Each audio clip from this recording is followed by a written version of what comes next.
All right. Let's get started. Something's happening. I think we're here. Welcome, person one. How we doing? Can everybody hear me okay? Can everybody see me okay? Welcome, Fruit Bats. Emily, good to see you all. Dan Hare, welcome to the stream. Hey, yeah, thank you. I appreciate the love on the video. You know, I can maybe talk about police recruitment a little bit later in the stream. I didn't have much of a script prepared or anything like that. That's why it's not an official lecture stream. Alex Marquez Perez Muniz Diaz Puras Thoreau, welcome. This is a HOTEP emergency broadcast. Dan Uko, how is it going? How's it going, everybody? Figured I'd relax a little bit, play some ESO. I know there's other people streaming right now, but I figured we'd relax and do a little bit of our own chit chat, you know? It's give and take, though, y'all. You give me something to talk about, and I'll talk about it. So, what are we doing, and what are we up to?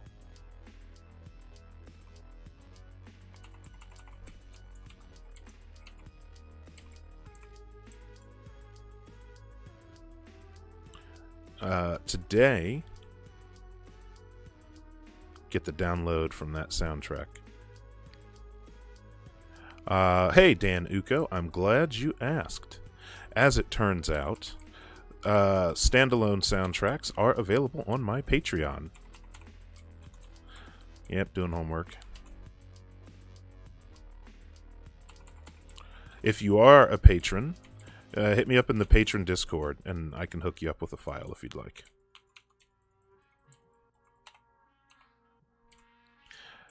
Alright, gang. So, today, maybe this news is old. Maybe it's a day old. But I heard today that basically, you know, Senate was able to get through, or they were able to get through the bill for the increase of the federal minimum wage. Federal minimum wage has been stagnated for a very, very, very, very long time, right? And right now,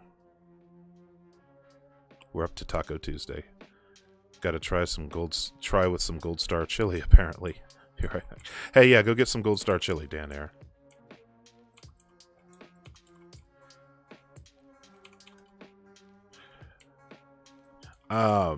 The minimum wage has been stagnated for a long time.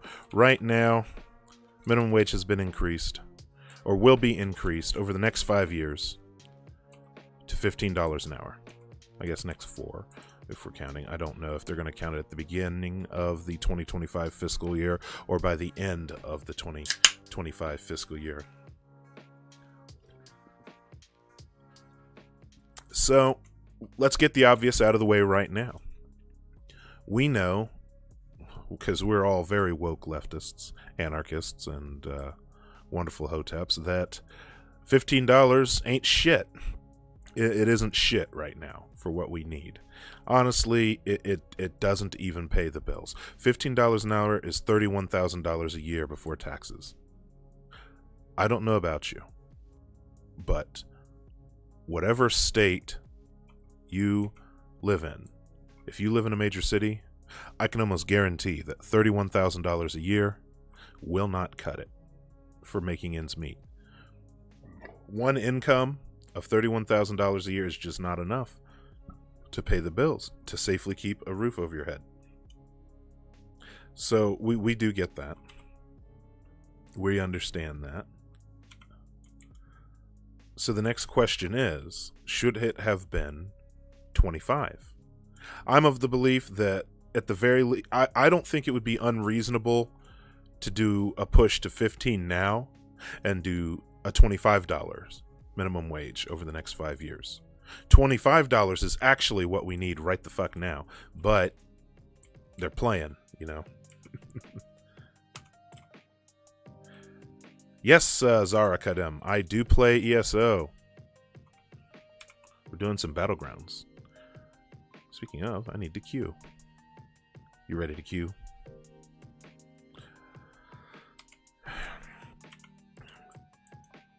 So, you know, people talk about how there could be some negative side effects if we were to increase the minimum wage too drastically. And maybe there would be some, but ultimately, I'm still of the belief that increasing the minimum wage to $25 over the next 5 years would not be too drastic of an increase. The fact of the matter is that we have to keep pushing these really rapid bills because the minimum wage has stagnated. It would have been better if the minimum wage had been slowly going up incrementally, annually, pegged to the rise in the cost of inflation and the rises in the cost of living or the consumer price index. These are all ways that we could have increased it yearly and softened the blow. That way, the economic creep wouldn't have caused us as many issues. But now, we literally have to wait till people are in crisis. We have to wait until people are literally forced to work during a pandemic because they don't have the money to stay home and they're dying. We have to wait until we literally have millions of homeless people in this country. We have to wait for all of that before we decide to make a move. And that's the problem. It's horrible because it didn't have to be this way. We could roll up the minimum wage incrementally year by year. If we could have done this a decade ago, we could have done this 2 decades ago, and the increase would be much lighter felt, even on those small businesses that everybody claims to support. Although the small business argument is pretty much bullshit too, as is the argument for corporations. A couple great tubers have made videos on it. I think Some More News made a good video on it, as well as Thought Slime. But the fact of the matter is this, right? Corporations, they're going to use the lie. Well, if you increase the minimum wage that drastically, well, we're going to automate. We're going to close down. We're going to send thousands of jobs overseas. Here's the thing. Corporations are shrewd. We live under neoliberal capitalism right now. Okay? So the expectation is, under our current systems, corporations are only to be expected to do what increases profits.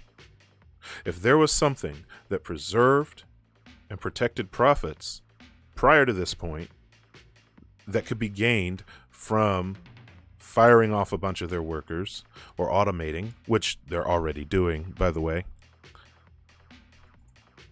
then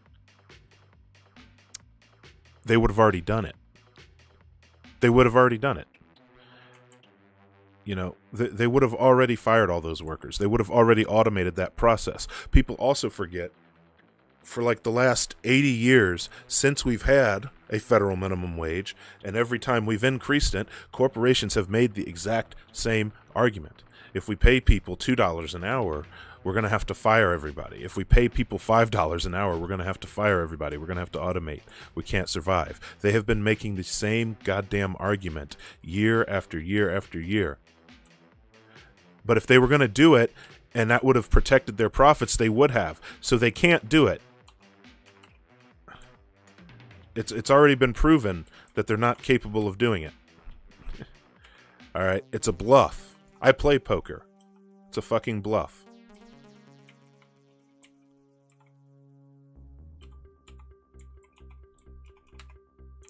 Yeah, and you know, the inflation argument. Inflation has already been going up, and that's the thing. Inflation has been shown to be minimally affected by minimum wage increases. Inflation is minimally affected by minimum wage increases because guess what happens when people have more money? People have more money. They have more money to spend in consumers.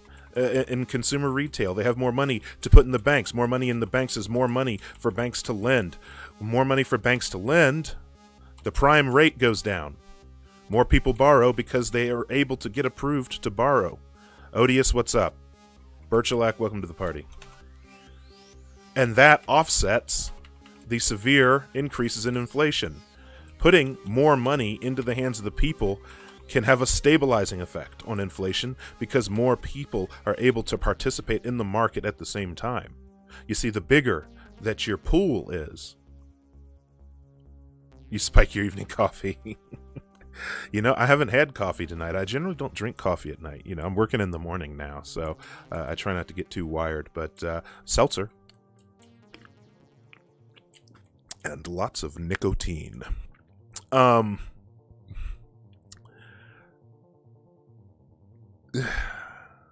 So, and this applies to anything, right? This applies to most things.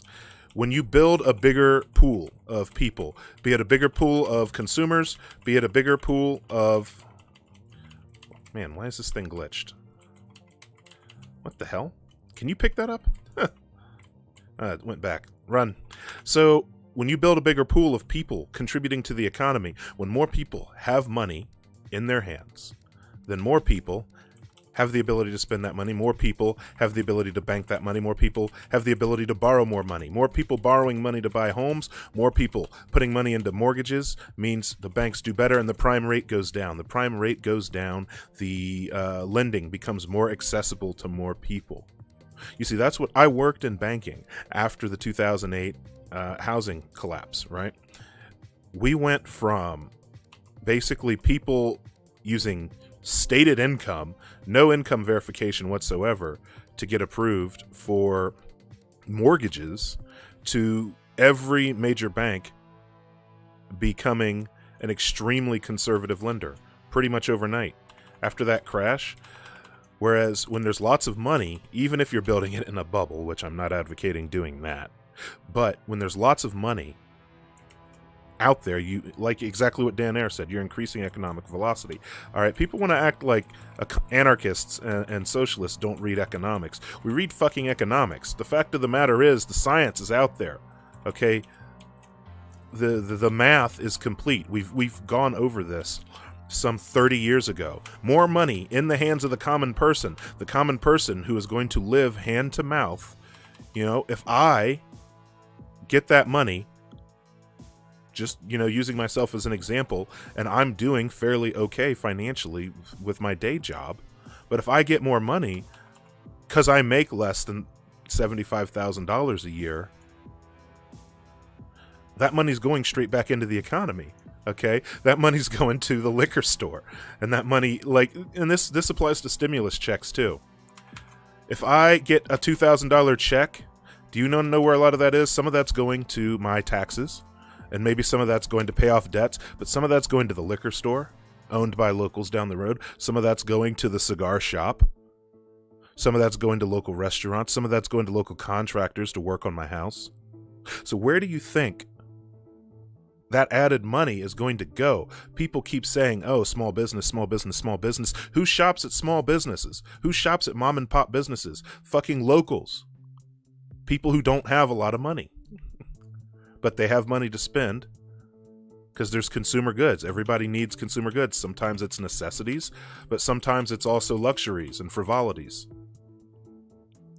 This is why the arguments against raising the minimum wage are inherently classist. So never, ever, ever let some fucking suit, never, ever let some fucking right libertarian or some shit lib tell you that they're thinking about the economy. The only thing they're thinking about is shareholder bottom lines. The people fight for local moonshiners. Nice. The only people who would be hurt by raising the minimum wage would be major corporations, would be the chairs of the board. They would be the shareholders. Those are the people who would be hurt. They would be able to do a few less stock buybacks.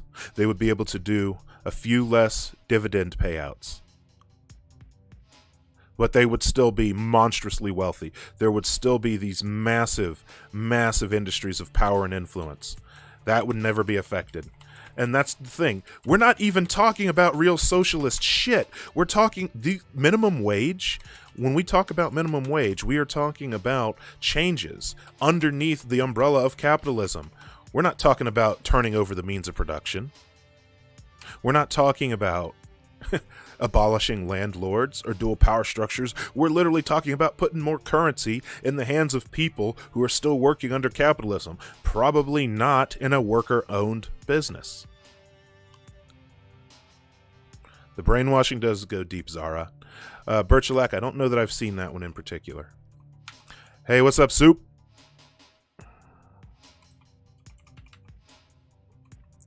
Maximum wage would probably be a good idea. I would think that would be a hairier one. But yeah, you know, it's not something that's a terrible idea. Tying the maximum wage to the lowest paid laborer at a company. Again, this is a solution under capitalism. We're not reinventing the wheel. We're literally just refining it. We're still living under capitalism with a maximum wage. We're still living under capitalism with a minimum wage.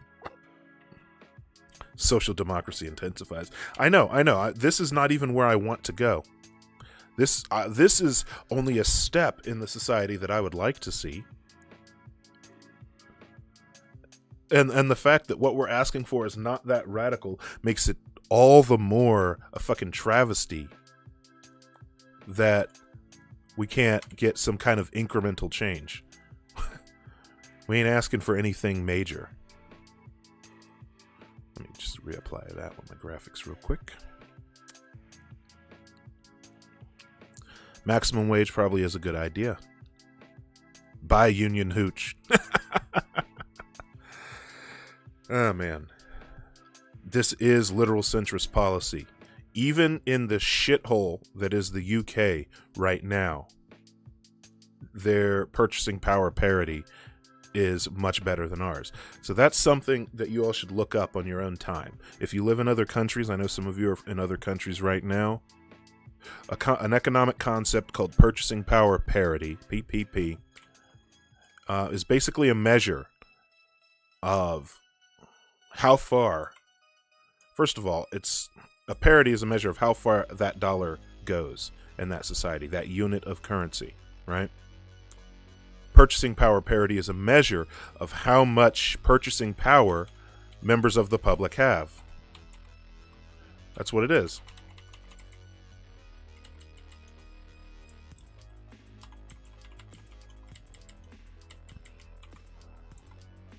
And you'll see America's purchasing power parity is well below Japan, the UK, Germany for sure, France. So let's just stop and think about when you talk to people about the minimum wage, and you talk to people about minimum wage, and they try to defend keeping people poor. You have to make them confront the argument that they're making. Actually make them do that. Make them stare it in the face. Because what they are arguing for, regardless of everything else, what they are arguing for is keeping people at subsistent wages, keeping people under a living wage. They are wanting people to stay starving, stay struggling, stay cold, struggling to be clothed, struggling to be sheltered, struggling to eat. And when people are in that situation, by the way, disproportionately minorities, LGBT people, Native people, especially female minorities, they are then leaving them at the whims of these major corporations. Okay, they're leaving them at the whims of the most predatory practices in our society right now.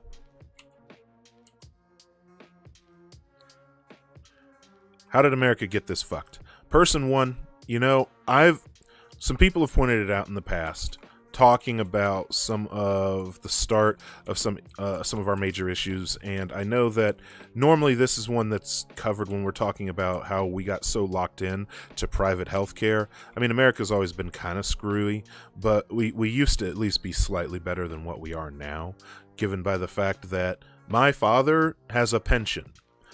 I don't think most Zoomers are going to know what a pension is. Like, I don't think their pension is just something that's gone. They switched to 401ks, which put a lot more of the liability on the employee, and took a lot of the responsibility off of the employer to secure the retirement of their employees. No more pensions. We do need a workers' bill of rights. And pensions. Zoomer here. What's a pension? Okay, so basically, nothing's lost. A pension is a big fund held by a company, usually in some form of trust, where a bit of their every employee's paycheck is taken out and stored in this fund. This fund gains usually some kind of stable interest. Right? So what happens is, this is a massive fund. It's a fund held by all of the employees of the company.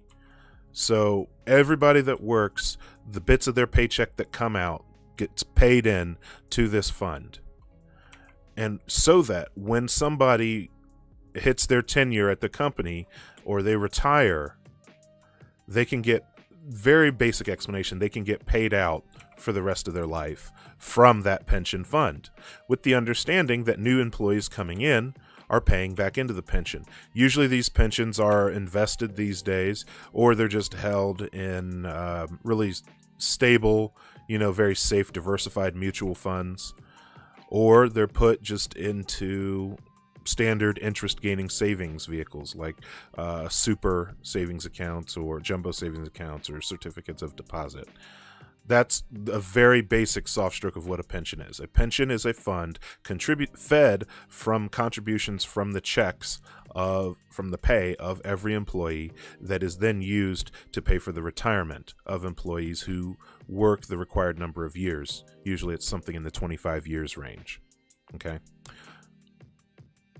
Here's the other thing. Pension funds tend to be a bit of a war chest for unions, at least until the Reagan era, as Birchalack mentioned. So, pension funds was basically, if you can imagine, it was a big, large operating fund that could become a surplus for companies. They look at how much they have in their pensions and they say, okay, this is how much we have, and this is more than enough to cover all the people who are coming up to retirement age in our cooperative, in our employee-owned company, or just in our corporation or agency in general. Pension funds don't have to be with co-ops or union companies. They were a common tool used by unions. But if they go into surplus, they say, hey, we have all this extra in the fund. And in the past, those funds were used for a lot of good stuff. They said, hey, let's build an apartment complex for all of our workers. A safe, well-built, long-lasting, comfortable apartment complex for our workers and their families, so that they don't have to worry about housing. They can get housing at a really affordable rate nearby where they work. They would say, let's provide things for our employees. This is something that pensions could be used for. The other thing that pensions could be used for, which is one of the reasons it was killed during the Reagan era, is that pensions were often used as a war chest during labor negotiations and strikes. So when companies when you used to go on strike, the unions would take the war chest of the pension and use it to pay out the employees like 60-70% of their normal income, so that they could make ends meet while they were striking from their employer. This allowed them to have that bargaining power. This allowed them to have that This allowed them to basically stay off work longer to bring the company to the table for negotiations. So that's a very, very low-level summary of what pensions were and why they were good and why they're phased out. Birchalack mentioned Reagan-era politics. I would say, though, what really led to Reagan-era politics was World War II. World War II, post-World War II, people talk about the New Deal like it's a good thing, and it did do some good things, mainly for white people in this country. But World War II and the New Deal ultimately did a lot of damage, and that was, it made capitalism safe enough to basically protect it and preserve it for generations to come. Prior to World War II, there was a rising socialist sentiment in the United States, right? prior to World War II, they there were a lot of socialist and communist groups who were gaining a lot of steam. Workers were wanting democratized workplaces. People were wanting to do away with landlords. People were wanting to own their own workplace. People were wanting to do away with the capitalist model. So what happened is FDR took some of the elements of the things that a lot of these labor groups and these socialist orgs were pushing for, like increasing the minimum wage, social security. These were things that were pushed by leftist groups. New Deal, basically a federally subsidized housing initiative, a GI Bill. He took some of those items and basically said, here, take this to protect capitalism.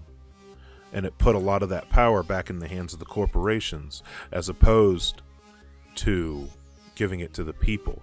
But it gave just enough socially democratic policies to basically curry enough support for the existing system in America at the time.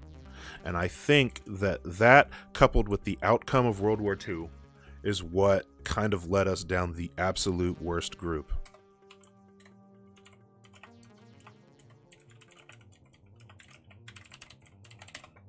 So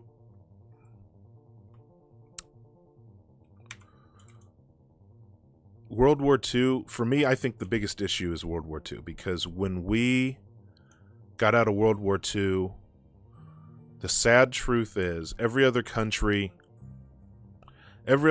took massive domestic losses in World War II. Now, this is not to say that we didn't lose lives in World War II, but first and foremost, we didn't use we didn't lose nearly as many people as, say, Russia or the UK, right? And the other thing is Germany, London, most of Germany, London, and large portions of the cities in the UK during the Blitz, most of Russia's major cities. We did, Soup. All these places got razed to the ground. These places got bombed, like to rubble. We didn't experience that here in the United States. Hell, we nuked 2 cities in Japan. We did not get that treatment. You want to know what we got from World War II? We came out of World War II and experienced a financial boom so miraculous that many experts believe it could never happen again in this country for the rest of time. A once-in-a-lifetime opportunity. We came out of World War II with a profit. And what does that mean? That means we didn't learn a lesson. You see, after World War II, the UK looked at what happened and realized that it needed to care for the welfare of the people. Most of the countries in Europe learned this lesson. That is why then they created the NHS. While they were literally picking up the pieces from World War II, the UK created the NHS. They knew we need a national health service. We need to protect the needs of the people. We can talk a lot about nationalism. We can talk a lot about nationalistic sentiment and white supremacy. But the fact of the matter is, a big part of what happened is after World War I, Germany got put in the corner. That's just what happened. Germany, they got bombed to the Stone Age in World War I. They suffered a devastating loss. No, come back. We're heading to the left one. Come back. So, Germany suffered this devastating loss. And the end result was we basically made an enemy, a future enemy, out of that country. We bombed people into the Stone Age, and we left them with no way out but nationalism. So of course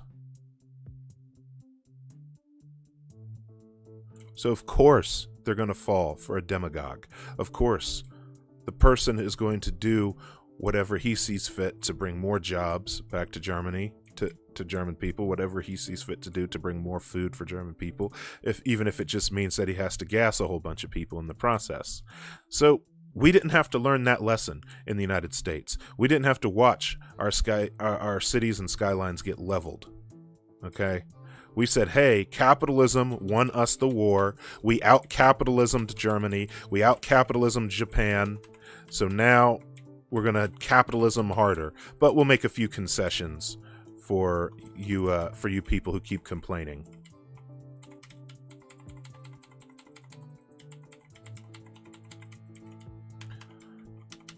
So basically that's that, and I think so a lot of these issues stem. And then we created NATO to fight communism. Yeah, and we also tore the Middle East to shreds and set into motion decades of war over there. Yes. Because God forbid all these other countries that decided they wanted to do some Soviet socialist stuff and some communistic stuff, we weren't having that here. We had just gone all in on capitalism, so we weren't going to turn around and let people get socialism in our capitalism, let people get communism in our capitalism, you know? Yeah, we created the CIA. We decided we wanted to kill some civil rights leaders and some labor organizers. It was a whole bag. That whole anyway, that whole tangent I went on there was to answer the question of how the America got so fucked. The answer is it's long, complicated, and stupid, but basically capitalism.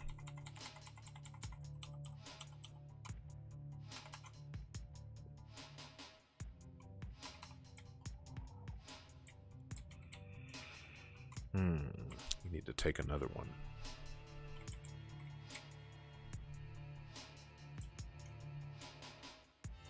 So, I don't know.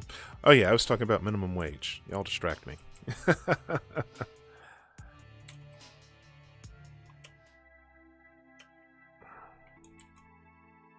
Yeah, it's pretty much always capitalism when it isn't colonialism or imperialism, but it doesn't have to be that way. That's ultimately what we're pushing for. We try to make sure that we're cognizant of the fact that we may not see the change we want to see fully realized within our lifetime. And honestly, the perfect world you want to see shouldn't happen in your lifetime, because you should always have more goals, and you should always want to see more, bigger, better. You want to see these things keep moving forward. It just so happens that my goals, the desire to see the end of currency, the abolition of landlords, currency, the state, presidents, the Supreme Court, that might be a big ask. Come on, we gotta get more flags. They're taking this one over here. You know,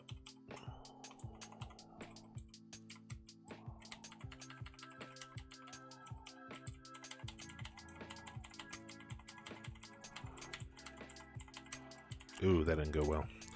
What a coincidence. You have the same goals. Yeah, exactly. Yeah, you know, Birchalac, I don't get why that's the American way of thinking either, because we live in one of the slowest, most mired, bogged down bureaucracies. Yet, everybody expects instant gratification. In what world would Americans expect instant gratification? We're fighting for $15 fucking an hour in 2021. We've been having this fight for 15 for over 10 years. And yet American leftists expect to see a revolution in their lifetime. I'm like, in what world do they think shit works like that here? Out of your minds. Be patient. It's called hurry up and wait, kids. That's what it's called. Hurry up and wait.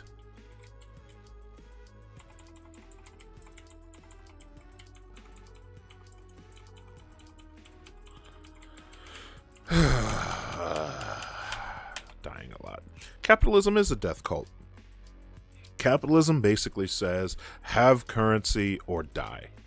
And that's ultimately what I want to change. And that's what you should all want to change. Is that you shouldn't have to accumulate currency under the threat of starvation, under the threat of freezing to death. It snowed 8 inches where I live, right here, just yesterday. And the fact that there are people who are housing insecure is just sickening to me.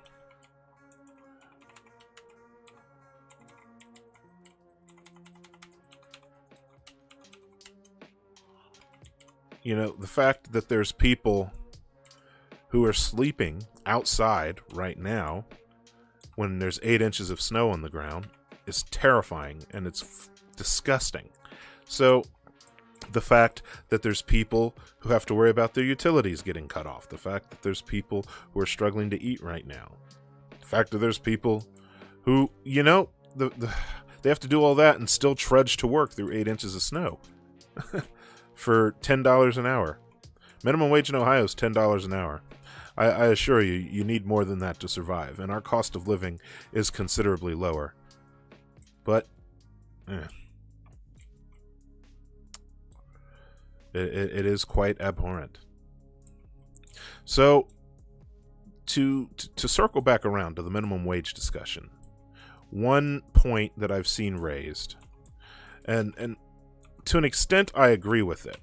As I'd said before, all we're asking for are changes underneath the system of capitalism. We're not asking for anything radical. But ultimately, hey, we won. Ultimately, there are some saying that we shouldn't even be having the focus on that conversation.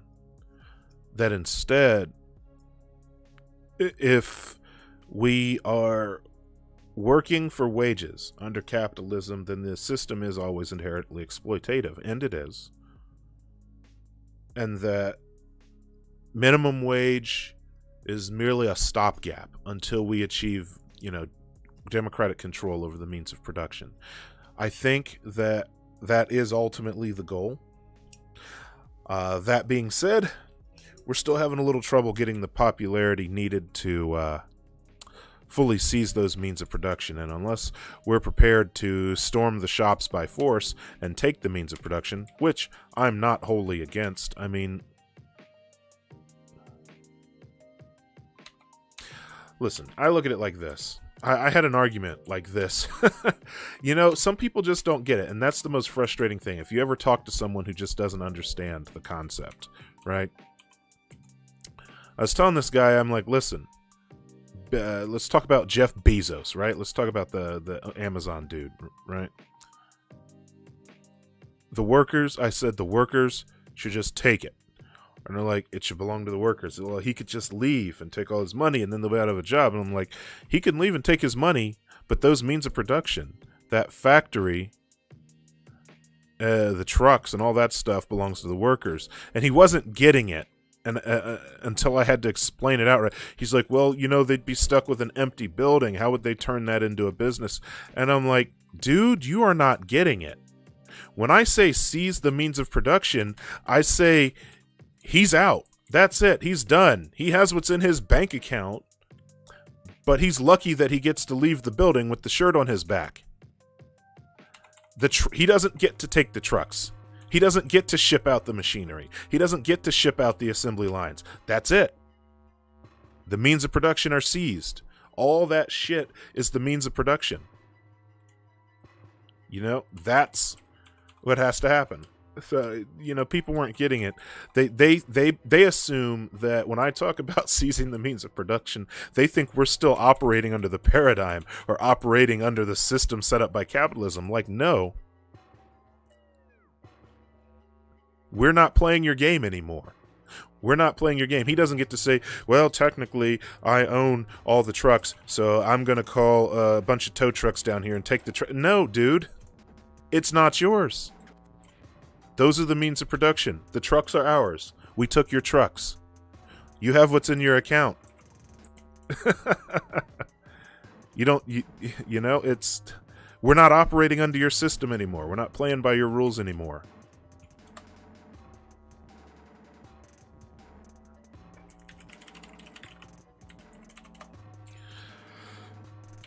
So, or patriarchy. Yeah, or your patriarchy anymore. There you go.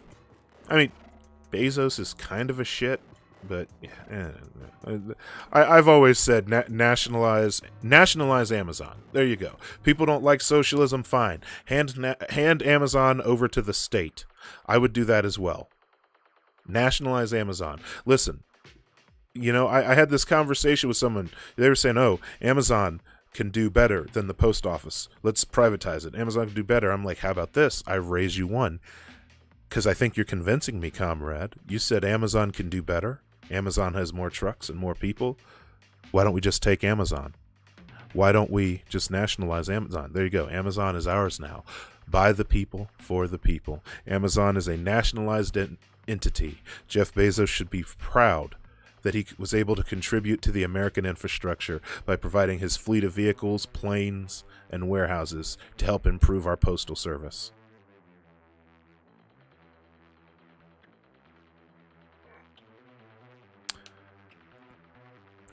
That's the problem. Right now, I would argue if you are not making a living wage, Birchalac, then you are paying more to your boss for the privilege of having a job than your boss is paying you in exchange for your extracted labor value.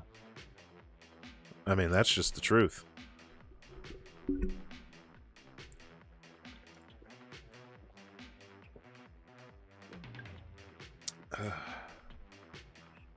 So, you ready? Boss sour, please. Boss bad, sour, please. Hey, what's up, Koopa Shell? Hey, what's up, Tenderizer? How's it going?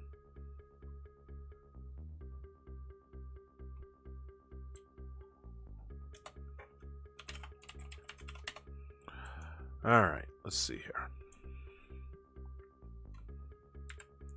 I'm still getting a bunch of mail from these BGs. Just no more boxes.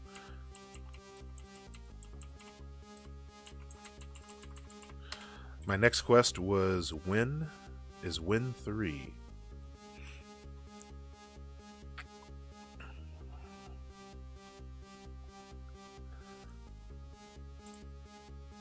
Yep, challenge them to figure out the difference. I would argue if you cannot sustain yourself on your income, then you are paying in more. Like, it's a no-brainer.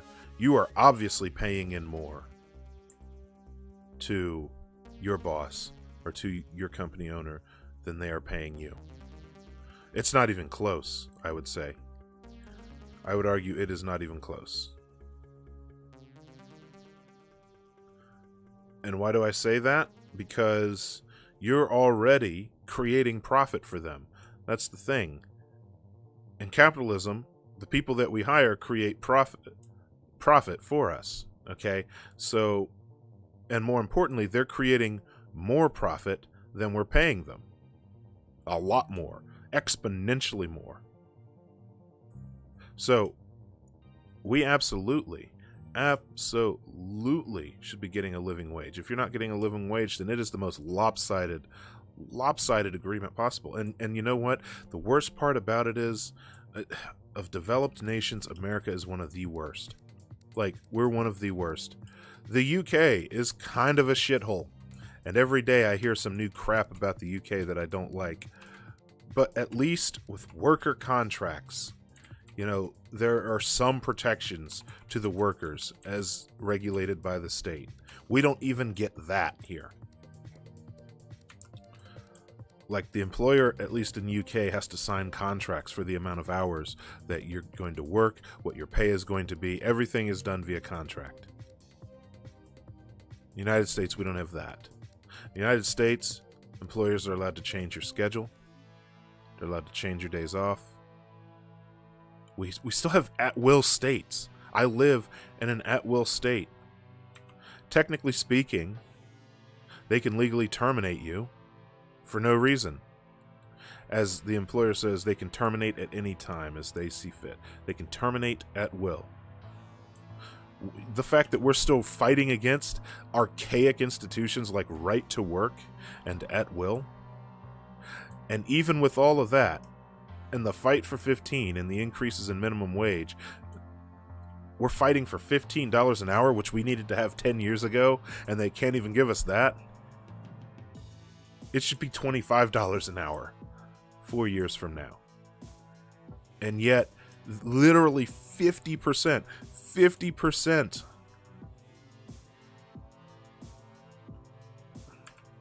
You were muted then. 50% of the Senate voted against it. They looked every one of their minimum wage earning constituents in the eye and said, no, I want you to keep scraping. I want you to keep struggling. That is garbage. Anyway.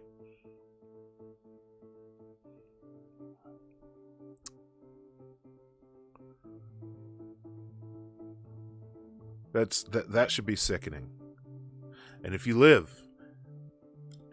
are one of the constituents of one of those people that voted against a $15 minimum wage 5 years from now, you should be blowing up their phone. Virtualac, I think you said Ted Cruz isn't going to answer your calls anymore. But I would love to listen to you talk to Ted Cruz. That would just be funny to me.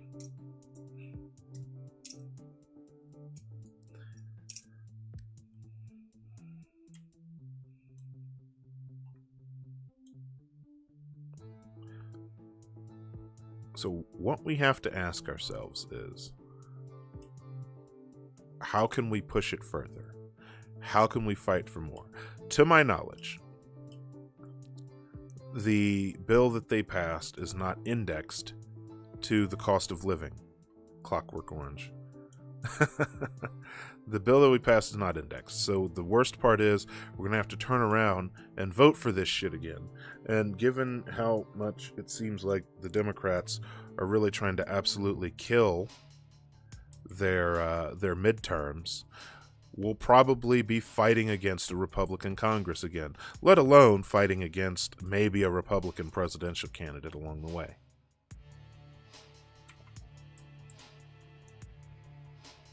I know it's an old meme, but I really would love to see each and every congressman that voted against it live off of the minimum wage of their state.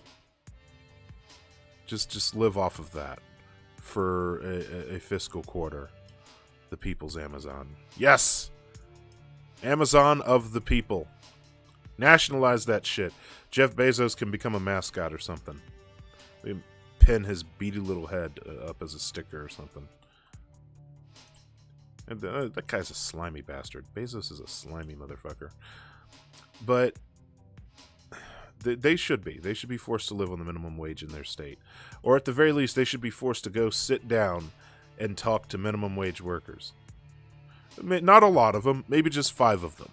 Just get like 5 of them, wherever they work. Get like 5 minimum wage workers in their state, or even from their districts, their senatorial district. Have them sit down and say, like, so for instance, here in Ohio, I think it's $9 an hour. It might be 10. I think it's 9 though. Have them sit down and say, you don't deserve more than $9 an hour. Your labor is not worth more than $9 an hour. You are forced to work for an employer that is literally paying you the smallest amount that they can get away with legally. They're paying you the least that they can by law. And I don't think it's viable to change that law to improve your conditions. I want them to sit and say that to at least 5 minimum wage workers in their state, and listen to what the response would be. How do you radicalize friends? Person 1, that is a great question. Well, I could advocate doing it my way, but I don't actually recommend doing that. And that is, of course, talking their ears off nonstop until they are tired of listening to you bring up the same subject. Just if they're your friends, just rant at them. Beat them down until they come with you to a protest. Now, You talk to people where they are. If they're your friend, they're already somebody who might have some interest in listening to you. But believe it or not, radicalizing friends might be the most exhausting thing that you do. Trust me, I have some conservative friends. There are some conservative people in my family, and that is one of the most exhausting things that you can do, because they're set in their ways, but it's somebody who has some trust or respect for you. So, that's how you lose friends. Nah. If they're your friend, they'll stick around and listen to you go off the handle about something. But the point being, it's exhausting because you have no idea. They're willing to argue it, but they also want to keep. They want to be friends with you, so they're willing to talk to you. But at the same time, they're stuck in their ways. So what that means is long, drawn-out, arduous arguments. It's one of the most exhausting things you can do. I made a video about it, literally talking about how it's akin to holding your breath. Let's go this way. Oh, wrong way.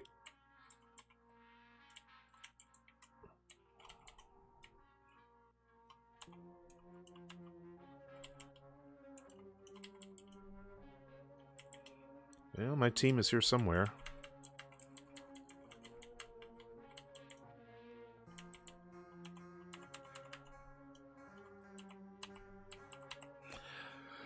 Yeah, it's, it's such a meme here, but there really is that temporarily embarrassed billionaire meme.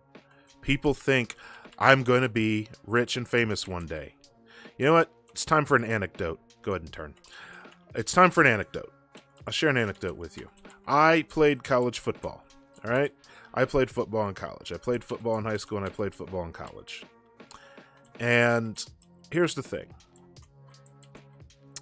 Of all NCAA athletes, only 3% will ever perform their sport professionally.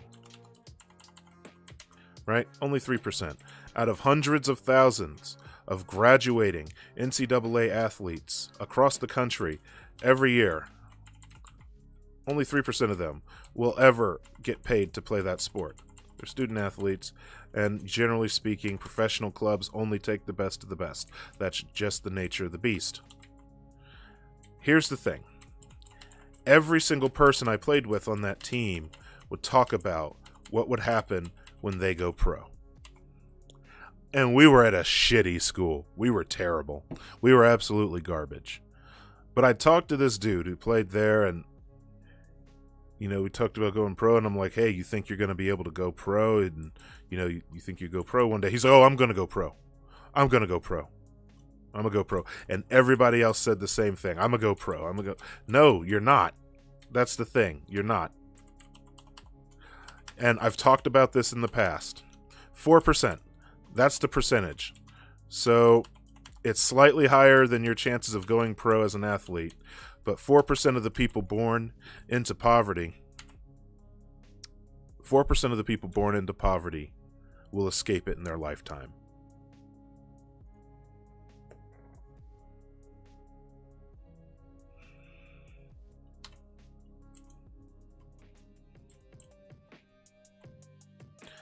So everybody thinks that they're going to go pro. Everybody thinks that they are going to be the one that makes it. All right, let's see here. What we got here. Let's go up and take this one. Yes.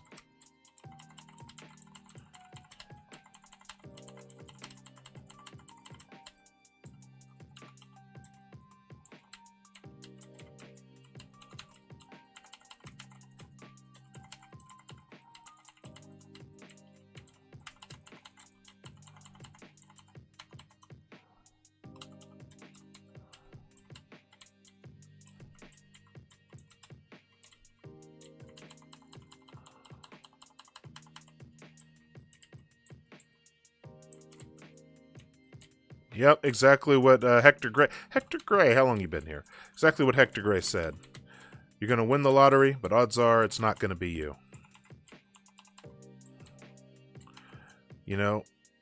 People think they're going to be the owner. People think they're going to be the one who has the business. They will be workers. Bad Mouse talked about this once. Most people will be workers. They will be laborers. Let's make it better for the laborers. So you want to talk to your friends about that. Your friends think that. Maybe you can lightly introduce them to some statistics that explain that their chances of one day being a capitalist, their chances of one day being an owner is slim to none compared to their chances of being a worker. Maybe compare those chances to what they are. Gambling. That person, you can use some percentages to throw at them. Tell that person, hey, what do you think of roulette? What do you think of craps? Because you have a better chance of going to Vegas and trying to hit it big. Look at, people talk about America as being the land of opportunity. America's a terrible place to start a business. An absolute garbage place to start a business. If you're not mired down in the bureaucracy already, then the fact of the matter is that the corporations make it fiercely competitive, and you're just rolling the dice that some massive corporation won't influence the trends that will absolutely tank your business. It's... it is literally gambling. Same with the stock market. It's fucking gambling. And people think they're gonna win. It's literally like the scratch-offs. It's literally... I have no idea what's happening there. That's weird. Nope, not messing with it. We're capturing. He can die mad about it. So, the only way reliably to get wealthy is inheritance. And get this, that tends to last 2 generations, tops. That's the thing. It's capitalism eats itself. And it only provides for those at the very top. Come to the flag. Come to the flag. Leave him, leave him, leave him, leave him, leave him. Come to the flag. Death Cult. Ollie Tree, what's up? Yeah, the percentages of businesses in the U.S. is pretty crazy, too. Most people, even with the help of financial advisors, fail in the business. You want to know how fucked it is in the United States to start a business? Like, it's a long-held practice that you are supposed to be able to go without income for 2 years if you start as a business owner. Yeah, never start a restaurant. 99% of restaurants fail. Like, what kind of system is that? Where you're expected to start a business, and that business will not generate anything for 2 years, and you just have to have something to survive on after that whole time. So that's a fucked system. This isn't a land of opportunity. It's a land of sunk cost fallacy.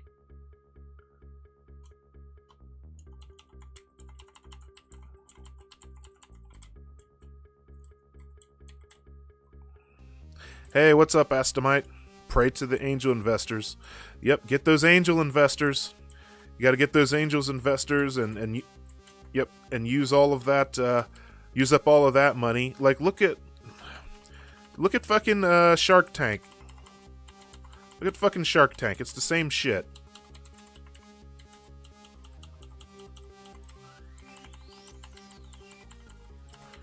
There's a restaurant in my town that was started by Shark Tank.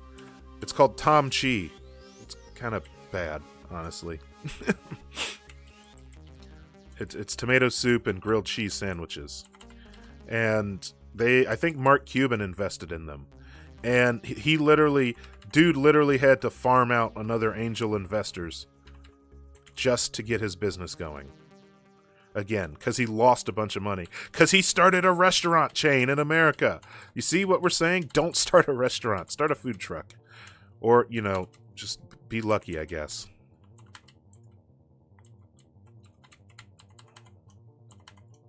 It's alright. We're going to win. The percentage would be even bigger Rural areas businesses are easier to exist. Yeah, I would say rural areas, they might have some things that other places don't. They have less corporate infusion. But the fact of the matter is, it's immensely hard to start a business. It's immensely difficult to start a business, and it is immensely challenging. And did we just win with 3 people? Oh my god. I mean, but even food trucks, person one, you're fighting the system. You understand that if in really big markets like New York City, food truck owners pay something to the tune of almost 6 digits just in licensing and certificates and fees? Must have had a capitalist on my team. Yep. Yeah, they pay, last I checked, I think it's something like $250,000 a year that some food truck owners have to pay just to get their licensing to park and serve food. That is a ball-shrivelingly high amount of money. So ultimately, when people say, hey, well, if you don't like it, go start your own business, you fucking can't. Oh, medallions are nuts. That system needs to be firebombed. I've looked that up, Bersalak. Taxi medallions, aren't like 50% of them owned by the mob? Like, it's the medallions are literally a payola system. They're pay to play because wealthy owners are sitting on these crazy high medallions, and you cannot, there's limited numbers of them, and you can't get a new one unless someone dies. Yeah, they keep it in the family because you have to have a medallion. So yeah, don't get me wrong, Uber is hot garbage. Uber is a terrible corporation, which, by the way, we should nationalize them too. Like, hey, all these cars you got here, that would be a great way to get people with disabilities around to where they need to go, and have a whole national fleet of cars that can assist the populace. Don't mind us. We're just gonna take these. We're just gonna take these for the public good. No, it's okay. We're just gonna take these cars. But Uber is terrible, but let's be clear, the taxi industry needed to get gutted too. Let's just be clear. They both need to go. The taxi medallion thing, when you read about that, if anyone in chat is wondering it, in order to open a taxi company, you need to have what's called a medallion. A medallion is basically a certificate, if you will, that allows you to own and operate legally a taxi firm. So the thing is that there's a limited number of these medallions, and they cost a lot of money. And that's just the actual listed sticker value is in the hundreds of thousands, tens of thousands to hundreds of thousands. Here's the thing though, because there's a finite number of these medallions, and many of them are held by families, or some cases the mob, these medallions will oftentimes get auctioned or rented off to allow people the opportunity to drive under them or organize a taxi service under them. And oftentimes when they're sold off by people who own them, they're sold for millions. Because again, it's a saturated market and there's a finite supply of these medallions. That's, long story short, that's the basic explanation of what a medallion is. That's a terrible system. Don't get me wrong, gig economy is also hot garbage. But no, I do not shed a tear for taxi companies in the slightest. They're some of the most slimy and extremely exploitative industries out there.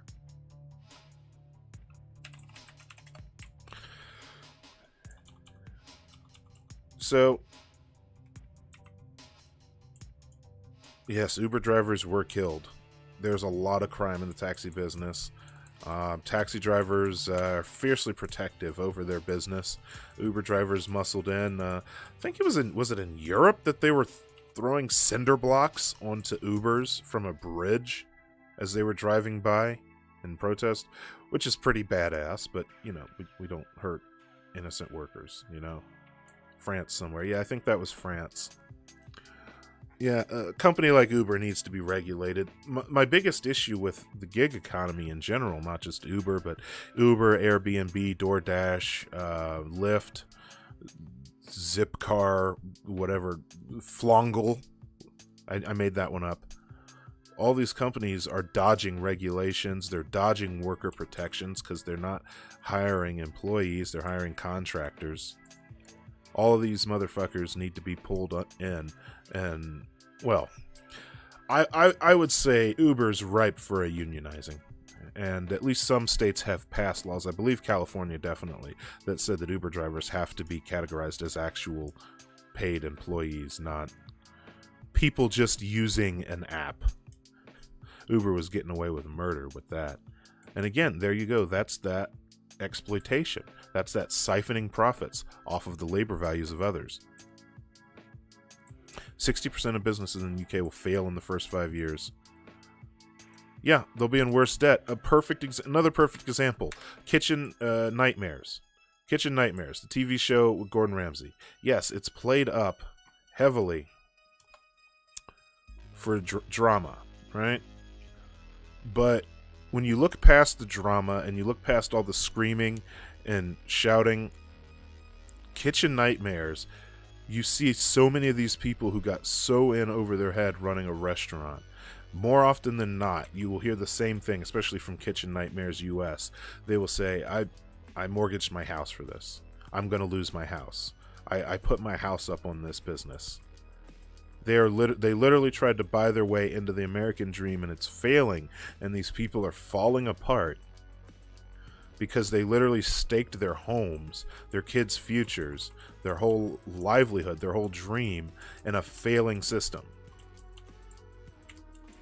Now, wouldn't it be nice if you didn't have to worry about being homeless and also deciding to try and start a business? Wouldn't it be nice if you didn't have to worry about eating and you could sit and come up with a business idea?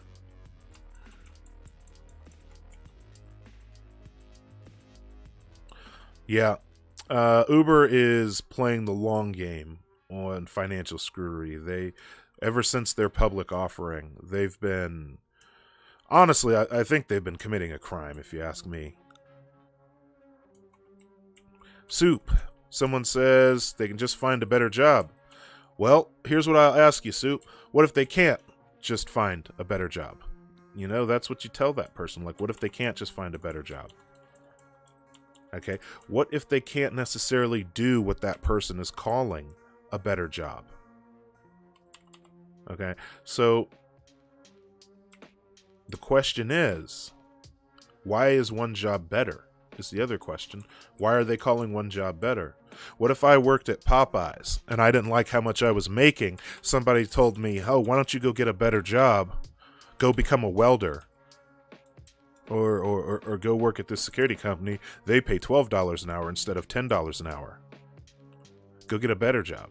And I'm like, wait, are you saying that the guy at Popeyes doesn't deserve to have a roof over his head, but the guy who works at the security company does deserve to have a roof over his head?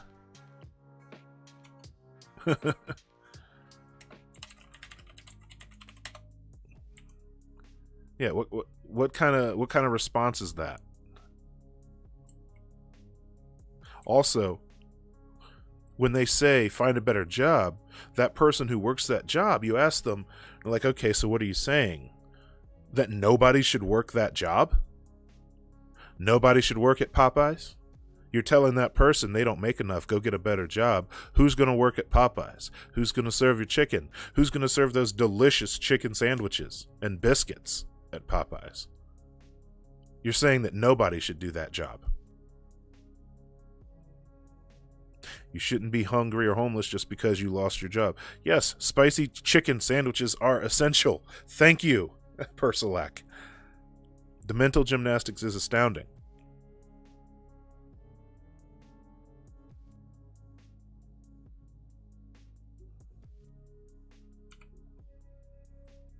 queuing up. And we don't, and Astamite has a great point, we don't require the amount of labor that we put in right now. The only reason we're doing it is because it is optimized for returns for shareholders. It is not optimized for efficiency or for worker productivity. We can directly see a correlation between the longer the workday, the longer the work week, and the drop in the productivity of the worker. There's a reason all those guys got their asses kicked and fought so much for an 8-hour workday. It's because people are shit workers after 8 hours.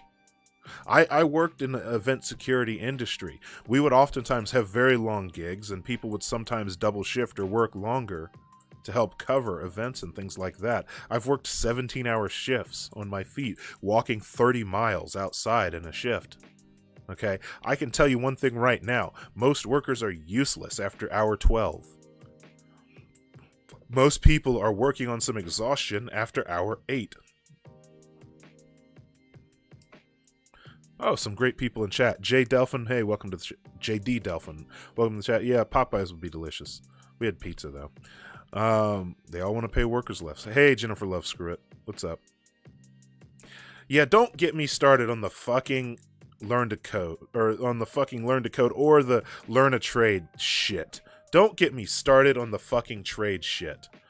Get a trade, learn a trade is basically boomer speak for learn to code. That's all it is. So you have my permission to just okay boomer somebody if they say learn a trade or go to trade school. Like, motherfucker.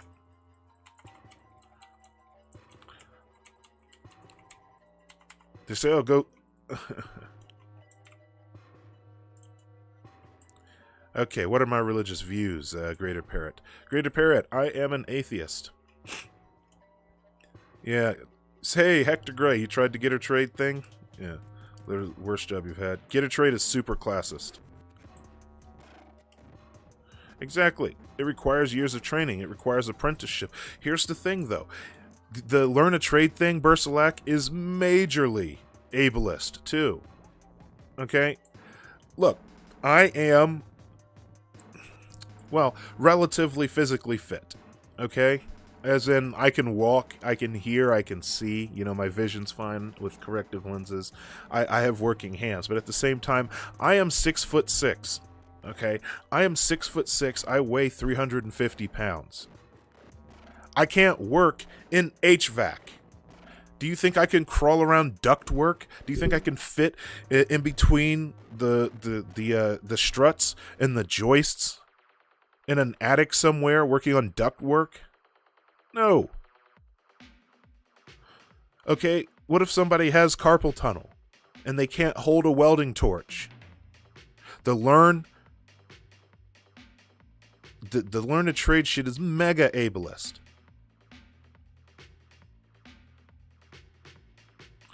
Propping up a bloated bureaucracy.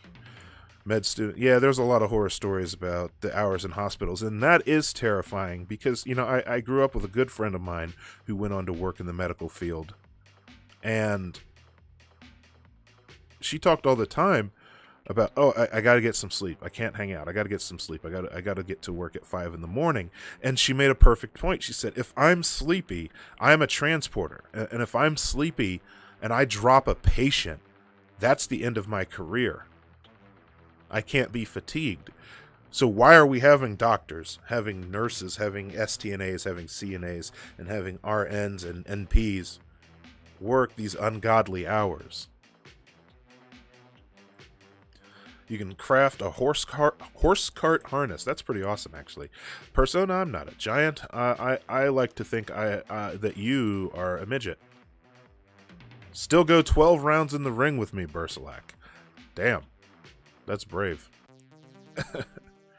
Yeah, get a trade is super classist and super ableist. And again, we're not even getting into the fact, we're still talking about capitalism versus socialism and minimum wage and stuff. We're not even getting into the fact that we expect somebody to sell their labor to survive. That's a much harder thing to beat out of people and their brainwashing, their neoliberal indoctrination. That's a hard thing to get past people, is why are we requiring currency to survive? I hate the trade shit. I've wanted to make a video about the learn a trade shit for so long. Like, okay, you got me started on it, right? They say go learn a trade. All right, so the next question is, okay, let's talk about some of those trades. Welding. Well, ignoring the fact that you're probably going to die of cancer in your 60s if you go into a career of welding. Let's be clear. My father worked with welders at his factory for many, many years, and half them dudes are dead of cancer now that my father has retired and he is in his 60s. All right. We talk about working with your hands, carpentry, automotive, HVAC, HVAC. All of these things require training. They require schooling.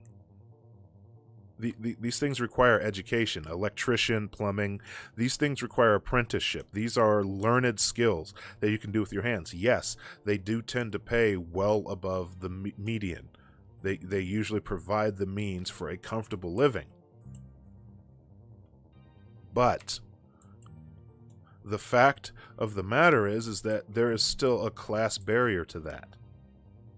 We're still telling somebody to get education and skill training in a society that A, doesn't provide for your means of survival in the process. Even if the trade school is free, you can't work a full-time job and go apprentice for free and not get paid. Someone has to pay to keep the lights on. Someone has to pay the bills, okay?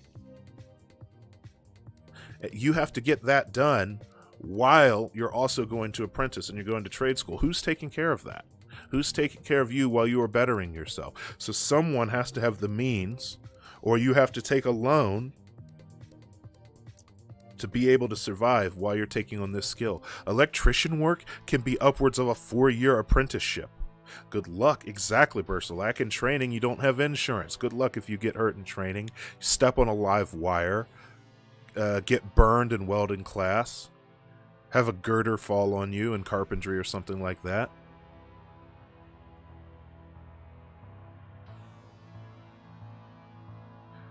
You're absolutely right, Hector Gray. If you work in computer science, you should not be working fatigued. And that industry is so lost. IT, computer science, programming, and development, that industry got so lost because a lot of people in that industry will fight against collectivizing, and they will fight against improvements. I have 2 different friends right now. Hey, thanks for the follow.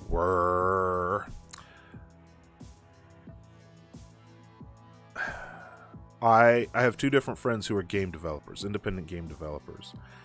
And it's just like I was talking with them about crunch at CDPR and the crunch at Epic Games, and their response is, well, the starting salary at Epic Games is $85,000 a year, and these people signed up for this, and this is what they signed up to do. He's like, well, some people choose to work 40 hours a week. I choose to work 80 hours a week in game dev, and I make good money doing it, designing games, da-da-da-da-da.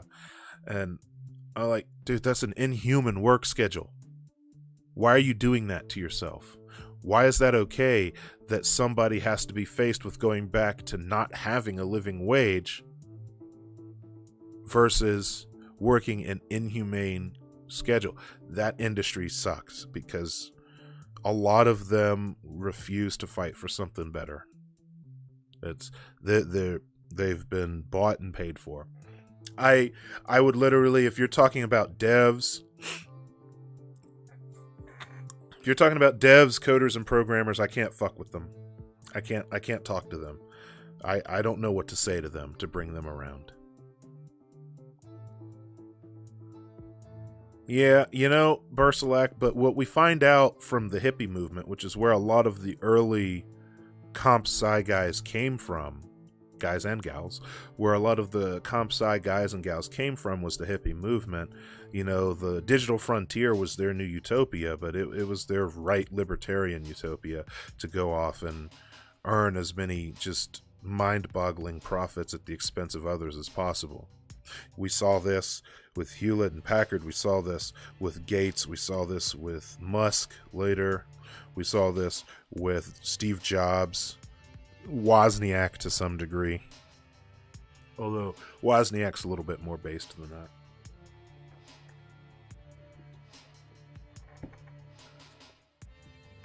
Also, Hector Gray, yeah, I don't think their testers are getting $85K per year. I'm pretty sure it's their coders, their programmers are getting 85. I don't know a whole lot about coding. I follow the no-code movement on Twitter because I can't code for shit. So I love the idea of no-code UIs to make what I want to make. And I love the idea of drag and drop assets because I couldn't learn fucking Spanish in school, so I sure as hell am not learning a programming language. Yes, they got their bag and kicked out the ladder. And let's be clear. When I talk about these guys coming from the hippie movement, the white hippie movement was largely people coming from comfortable middle-class backgrounds, okay, to fall back on. They were not coming from places of desperation. Steve Jobs, by choice, was the one walking into HP's office or IBM's office and putting his bare feet up on the desk. He wasn't barefoot because he didn't own shoes. Okay, he was barefoot because he was, I don't know, basically wanting to be bohemian. Deathmatch. Let's go.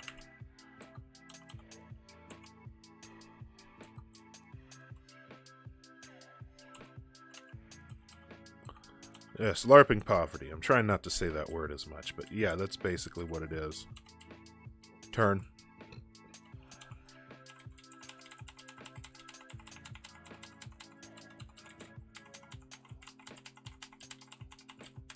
Nope. Overextended.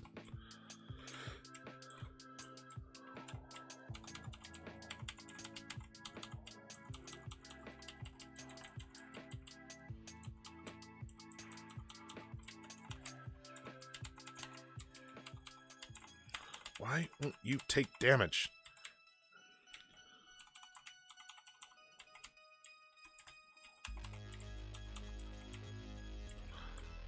Love my chat rules. Yes, Naz36, welcome to the party, by the way. Don't know how long you've been watching, but appreciate you coming to join us.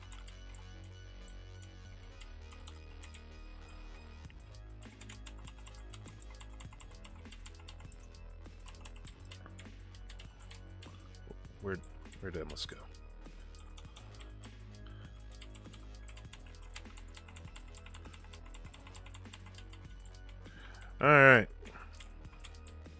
Alright, Bersalak, we'll come back. I might still be streaming.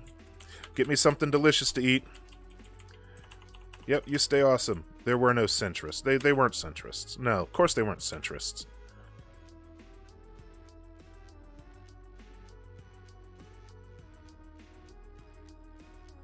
Information is the next area of conquest for capital. Yeah, I don't know if it's next. You stay awesome, Bersalak. Hey, thanks for listening, Nas36. You could have been anywhere in the world this evening, but you chose to be right here with me, listening to my dulcet tones, caressing your ear canal. Thank you for joining us this evening. I'll try not to disappoint. Yeah, capitalism is bearing its soul. That's the one truth that's happening right now, is that it's gotten very brutally honest. And it's going to get more and more brutally honest. I'm not one of those people that like to talk about end stage, this, that, and the other, because we still have a pretty long uphill battle against neoliberal capitalism in general. It's going to be... I'm not going to sit here and say that we're experiencing the end right now and that now is the time to prepare for the end of capitalism. No, it's very entrenched still. So I hate using the term end stage capitalism in that fashion. Instead, I think of it in terms of we are seeing the worst elements of it laid bare, especially this pandemic. The worst elements of it have been laid bare by this pandemic. And they are too big to ignore, despite the fact that people will try to ignore it. Those same people, those same temporarily embarrassed millionaires are the same ones who are anti-maskers, who just do not get it, you know?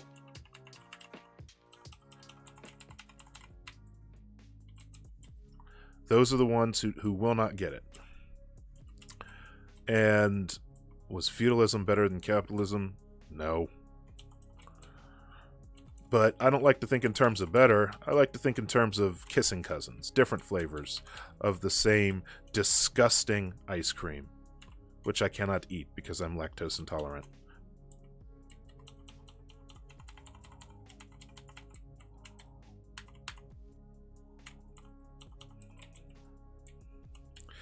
Well, you know, those leftists, I get what they're trying to say, but it's kind of a dumb point to make. It's a little bit obtuse, if we're being honest. Like, they are both extremely exploitative. Like, hey, it's better to be a serf than it is to be a minimum wage worker. Am I right? That's stupid. Who's making that argument?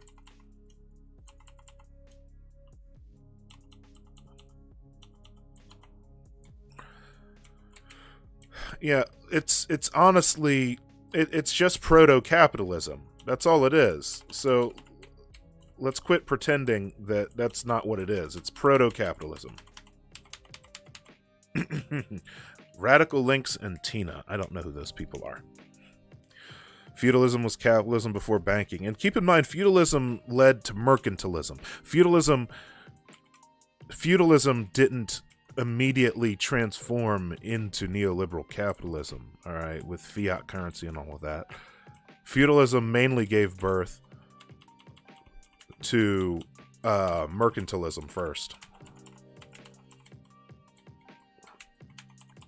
And mercantilism was basically an arm of colonialism. Capitalism took mercantilism, colonialism, and neoliberalism, and they basically took all of that and mashed it together into, hey, let's just do the profits, and let's just balloon those profits. Once we get the money, hoard the money, and pay all the money that we can to politicians, and warp the minds of the people to hold as much of that money pile as humanly possible. And that's what we're doing now. We took all of those policies and all those ideas and put them into overdrive. And necessities weren't commodities. Oh, well, you know, listen, hey, your employer has to give you health care, you know. Now, they have to cover pre-existing conditions. There's always incremental concessions, but nobody should be asking to go back to feudalism. Feudalism is basically every ANCAP's wet dream anyway.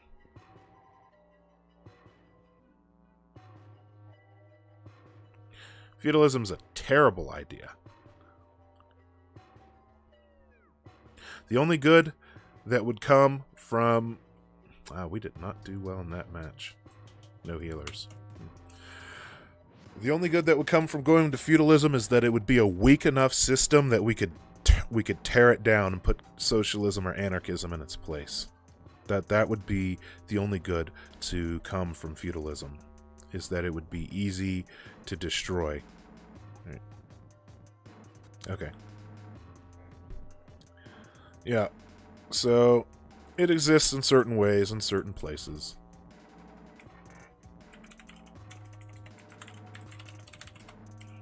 And,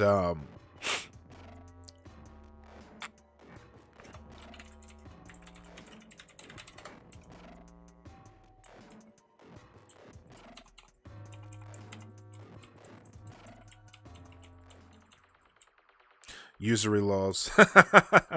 Yes, that is true. The caliphates financed capitalism directly. You do see some cultures where they went around mercantilism, but Dan Eyre, Muslim caliphates also did practice colonialism and some aspects of mercantilism, except that their mercantilism was tied to chattel slavery. So a lot of the chattel slavery that occurred on the African continent, in a lot of places, this was actually facilitated by Arabic colonizers, right? So colonizers from the Arab Peninsula are a lot of the ones who helped to push this.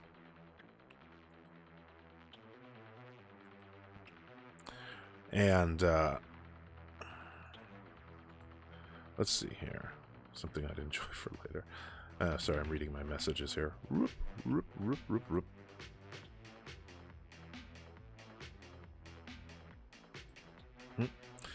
Yeah, you know, you're right. It might be it might vary based on ethnicity, location.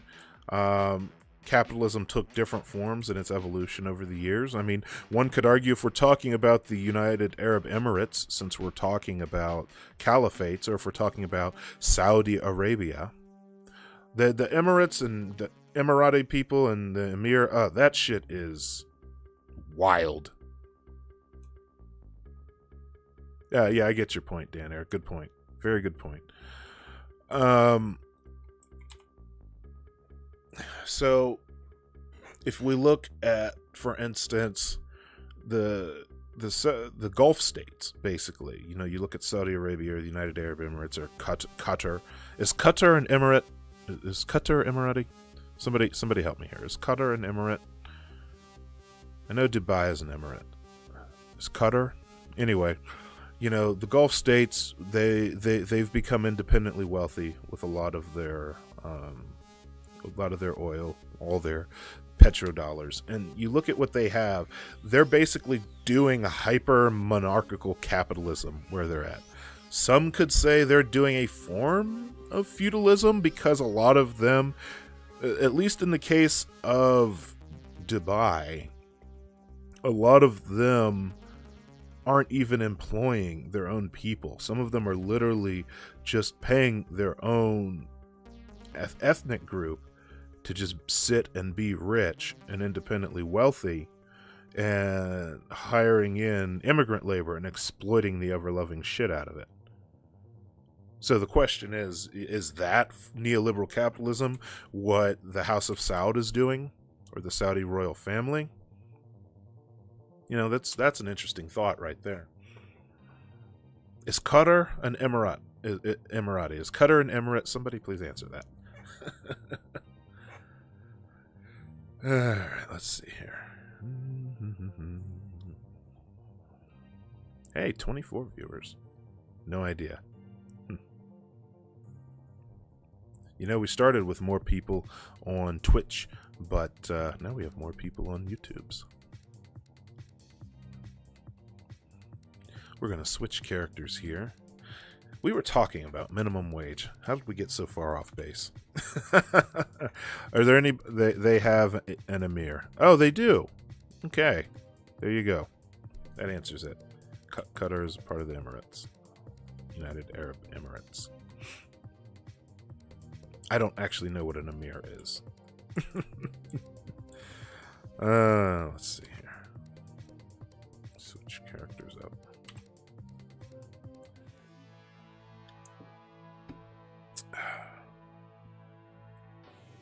Ever played GeoGuessr? I have never played GeoGuessr. I don't know what that is. Okay, so an emir is basically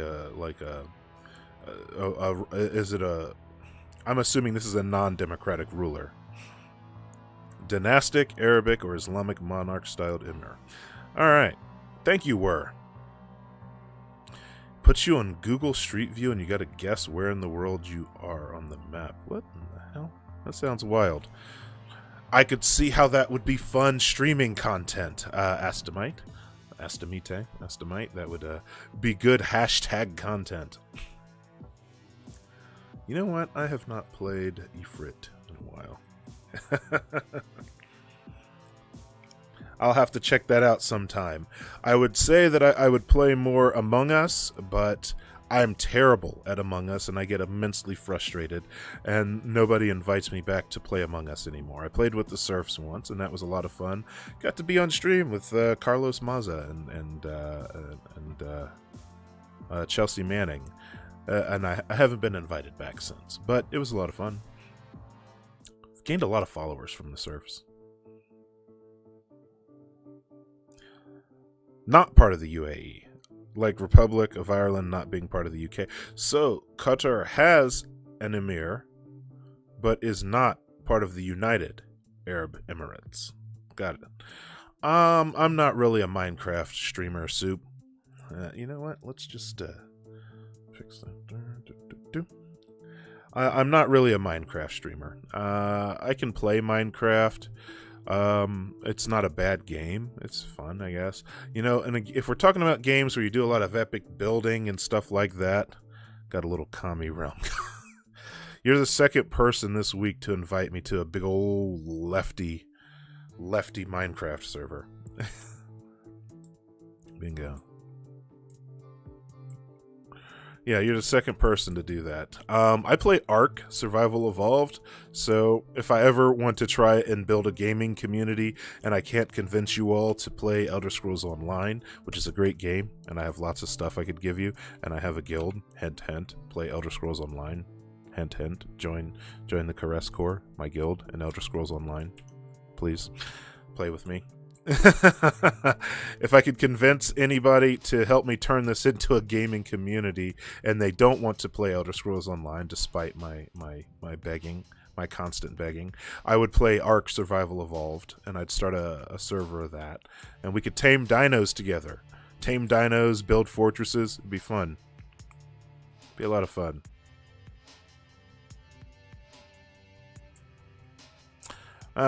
Well, you know, there's no accounting for taste, Astamite. Hey, what's up, Matt Webster? What are you doing on EU? North America's where all the fun is.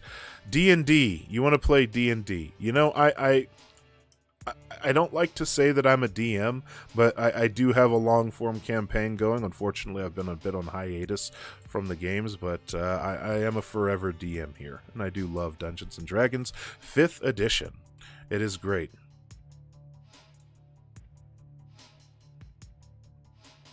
Yeah, no, serfdom is not a better situation.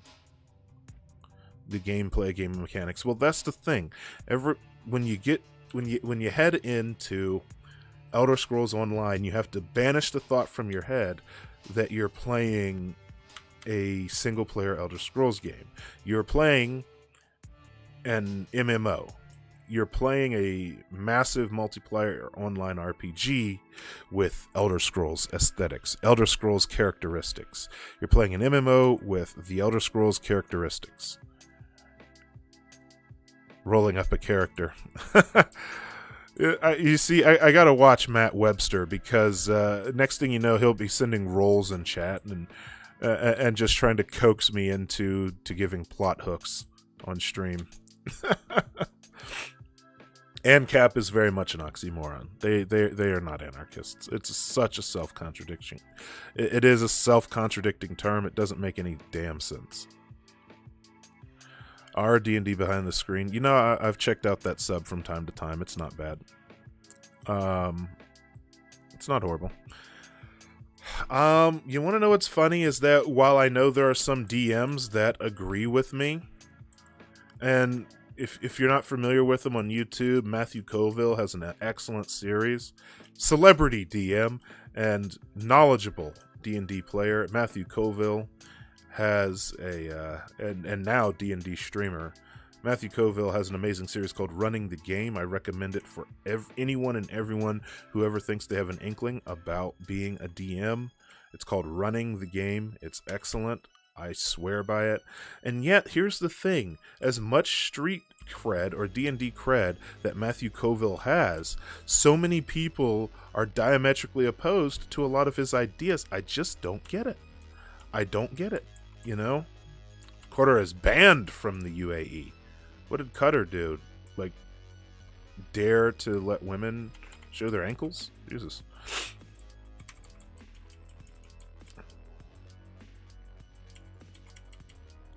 Running the game is glorious. It's excellent, and it is a wonderful primer.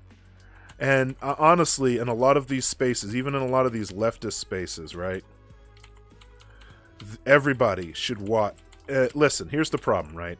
Unfortunately, outside of R behind the screen, which they seem to be on top of their game a little bit, but the sad truth is a lot of online D&D groups and forums are a bit chud centrist infected. And that's a bad thing, because you would not believe the vitriol that comes up anytime a discussion of inclusivity or representation is brought up regarding supplements and materials. It gets very chuddy very fast. It's kind of sad, if we're being honest. And so, the reason I bring this up is I think everybody should have required viewing. There's one episode of Running the Game. The whole series is great, but there's literally one episode that's more important than the rest. And that is the Sociology and D&D. Sociology and D&D. It's an episode where Matthew Colville literally banned comments on the video, smartly. And yet he explained in detail. He covered in one video inclusion. He covered making the place accessible. He covered countering sexism at the gaming table. He countered all of these things in one video. It's called Sociology and D&D. We might fucking watch it on stream here. That's how important this video is. And one of my favorite things he talked about, when he talked about writers, and he talked about old school fantasy writers, and they talked about how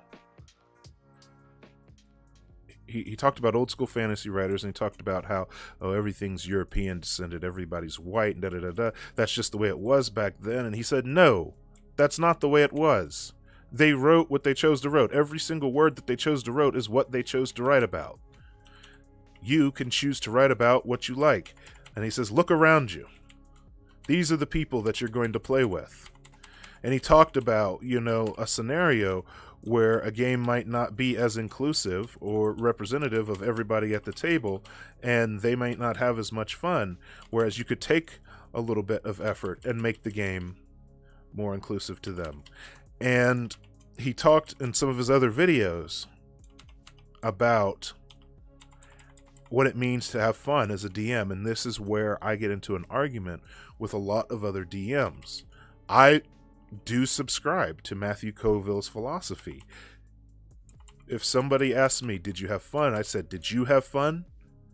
If you had fun, then I, as the DM, did my job, and therefore I had fun. And that's what it's all about. And that's a contentious subject in a lot of the groups, a lot of the D&D Facebook groups I'm in. Like, they disagree strongly with that sentiment. But I firmly believe, as the Dungeon Master, if my players had fun, that is the most satisfaction that I could have. If I'm running the game, you are sitting at my table. If you had fun, then I had fun. And that's ultimately what it's about. I don't understand. That doesn't seem unreasonable to me. Yeah, right? There are some hot girls that play D&D. Why wouldn't you want hot girls at your table? Well, listen, you got to keep in mind, I'm an old millennial. So I remember when a lot of this shit was even worse, right? Like, I used to play World of Warcraft. I'm an MMO gamer. I played World of Warcraft back in the day. And I remember way back when one of the biggest guilds in the world at the time was a guild called Nihilum. And they got in a bit of controversy because for years, for like the longest time, their website where you could apply to join their world first super endgame guild, it's literally said ladies need not apply. Matt Webster, the other DM's opinion. They'll say something like, well, the DM did all of the work to create this world, and the DM should be able to enjoy providing this experience to the players, and they shouldn't subvert the expectations of the DM since they created this world and they put the work in and they put the work in. And I'm like, don't be a fucking DM then. You are putting the work in for other people to enjoy. Okay? But more importantly, you are running the game. And remember, there's the code word, game. It exists to be fun. It exists to be played. It exists to be shared. WoW guild politics were extremely toxic. I mean, listen, I ran a guild at one point. And I liked to think that I was a bit more progressive than other guilds. You know, you had DKP and you had Loot Council. I felt that the role of a raiding guild trying to go end game was to kill bosses. I believed guild progress came first and foremost above all else. Above the feels, above who thought they deserved what. Guild progress and progression was everything. So that's why I believed in Loot Council. When the loot dropped, we went in, we determined who getting the loot would be the best move for guild progression. And that's who got the loot. Okay? If I said that, you know, this person here, if they get this staff, they will become a better healer. If they become a better healer, that might help us down this next boss that we're struggling with. So I would say, okay, Loot Council, we're giving it to that healer. We're gearing up that healer. The other healer that we're going to gear up, we'll have to work on them if the loot drops again next time. Or, you know,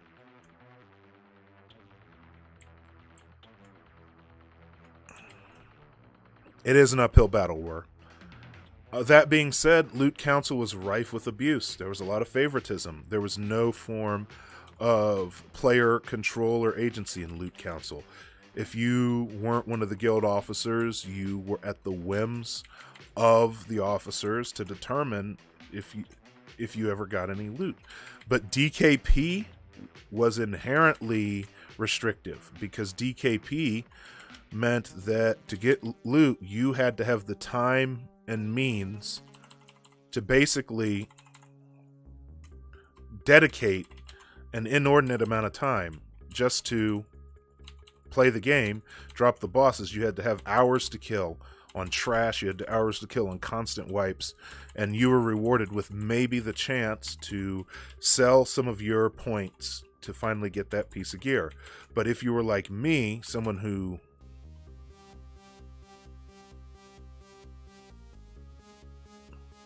if you were someone like me who worked full-time, right, who could maybe only make it to raid night one day a week, or, you know, maybe every other week who could make it to raids. I couldn't go to all the support raids. I couldn't go to all the Karazhan runs, all the easy raid runs to collect up that DKP from the boss kills, so that when it came time, you know, I might make it to the big raid night where we drop the big new boss.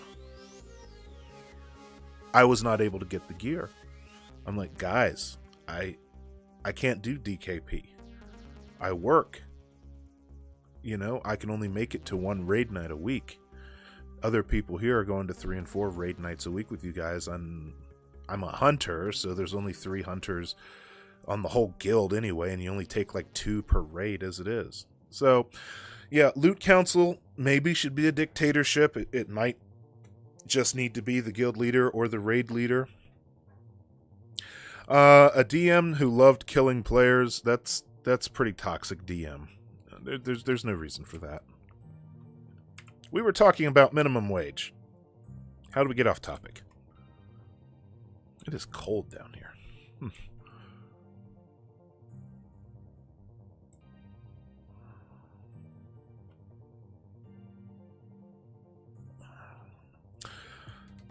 Yeah, that's not a good DM. Yeah, you gotta watch this toxic ass DMs. Holy shit. Hey, it's DJ Marvel. Hey, everybody, make sure to take a second to go and follow DJ Marvel Sensei One of the best DJs that I know. Excellent DJ. If you ever feel like getting your skate on, getting your dance on, bumping it to the oldies, sweating it to the throwbacks, to the oldies, to the 80s, go follow DJ Marvel since he does some excellent lunchtime DJ streams right here on Twitch. Go give them a follow. He's good people. I know the guy. He's good people. Yeah, European history is very whitewashed. Let's see here. I saw your comment. Yeah, it's an uphill battle to implement changes in nerd culture. It isn't only online. Talking about European culture. Yeah, European culture and history. History is extremely whitewashed. And Matt Colville talked about that in the video. He said, you know, places like the Mediterranean existed. Places like the Mediterranean existed. You know, there was huge cultural melting pots. Way back, even before the Middle Ages, all the way back in biblical times. History was far more multicultural and far more multi-ethnic than anybody is willing to give credit for. So when Tolkien wants to write a whole book about pasty-ass people saving the world, that's because that's the reality he wanted to see from where he was at. That was not the actual reality of what he had. All right, so you have the opportunity when you make that campaign, when you lead that party into your game, into your world, you can make it what you want to make it. Like, I just saw this shit pop up recently when a supplement was released with some stuff for people in wheelchairs and stuff like that. And wheelchair accessible dungeons. And people lost their fucking minds. They could not, for the life of them, they could not imagine that someone might want to play a character in a wheelchair. That someone might want to play a character with a cane or a crutch or a character that's blind. Like, I thought this was about having a goddamn imagination. You know? For a lot of tabletop gamers, for people who are supposed to be playing tabletop RPGs, role-playing games, if you will, they seem to lack a lot of imagination. Yeah, Tolkien's weird. Tolkien's views were really weird. Like, it gets really sus really quickly if you start, like, digging too deep into Tolkien's views. Even Game of Thrones had a paraplegic.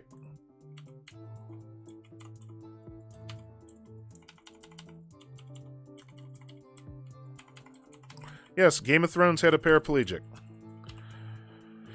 And Game of Thrones was one of the whitest fucking things imaginable. Listen, isn't it amazing that you look at Game of Thrones and you somehow imagine that they're all supposed to have British accents, even though the guy who wrote it is from New Jersey? Like, what the hell is up with that?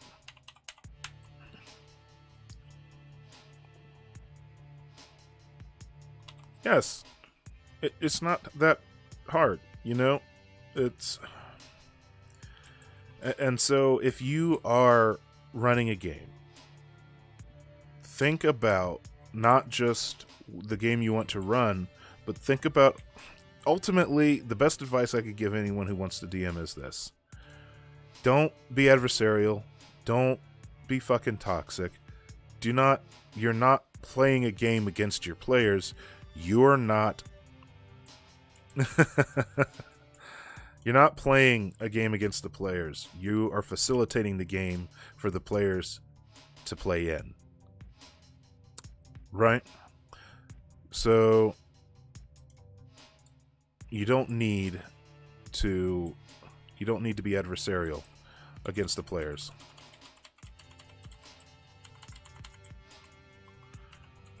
And more importantly, let them feel powerful. Give them the power. Let them feel powerful. It can be measured. It can be earned. But most importantly, let them have the opportunity to be powerful. I see in so many of these groups in D&D, people asking, how would I give my players this? How would I give my players that? I wouldn't do that. I'd be overpowered. Fucking give it to them. You know, they want to have a pseudo-dragon as a familiar. Give them a pseudo-dragon as a familiar. Making candy. That sounds fun. I want candy. Uh-oh. People on Twitch are seeing an ad. Sorry.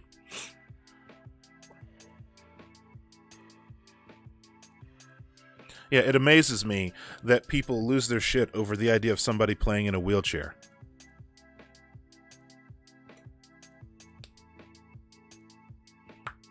And God forbid, God forbid that you are actually critical of D&D and their representation or their writing or anything like that. Holy hell. Don't you dare for a second challenge the paradigm. Don't you dare for a second.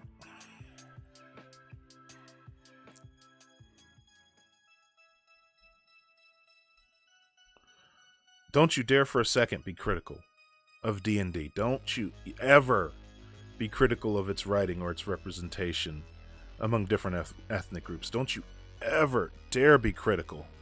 They lose their minds.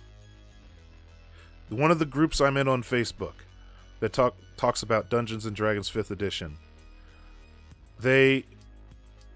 one person shared a post from a reviewer of tabletop supplements, and they talked about how they felt that Wizards of the Coast was a bit behind in representation and the way they've represented people of color. It was a very even-handed post. It was not inflammatory, insulting, or a call-out or anything. And yet, they had to shut the thread down because of how toxic people got. And every single thread that opens with somebody talking about a POC critiquing D&D has to get shut down because of all of the braying mobs of people. How did we get on this topic? We were supposed to be talking about minimum wage. So that's the other thing. I mean, think about it. If we had a living wage for people, think about how many more people would have the means to sit at home and come up with their own creations, be able to afford their own D&D books, and be able to afford the means to make their own supplements and their own modules and things like that. Man, that guy wrecked me. See, that's why we need a living wage, so that we can all afford more D&D books and dice. That right there should be enough to win over any of your nerdy audience. Just be like, hey, listen, you want to be able to afford more D&D books and dice, right? Like, increase the minimum wage to buy more dice. Where are my dice goblins at? Minimum wage and the skin color slider. Yes, and make decent skin color sliders. I gotta say, Elder Scrolls isn't too horrible. Their character creator is pretty decent, and I like to think that all of my red guards, and all I play are red guards, look pretty damn good. UBI is what you're talking about, DJ Marvel Cincy. You're talking about universal basic income. Yang's idea in and of itself, my main issue is that he wants to basically commodify all of the existing social safety nets and replace it with UBI. I disagree with that. I think UBI is good. Getting rid of food stamps, welfare, all of that stuff, replacing all of that with UBI, I think is bad. That's my issue, is that because we can afford to do both. We can afford to have social safety nets, and we can afford to have UBI. And that's where you'll find my disagreement with Yang and his tech bro solutions to complex problems. Tech bros. Fucking tech daddies, swear to God. They will not love you. The tech daddies will not come home for you. Do not fall for the tech daddies. It's not horrible, and Yang Gang has spread across the internet, and even a lot of chuds have sort of been swayed a bit by a lot of the Yang Gang stuff, so I guess that's something. He at least recognizes that there's a problem that needs to be solved.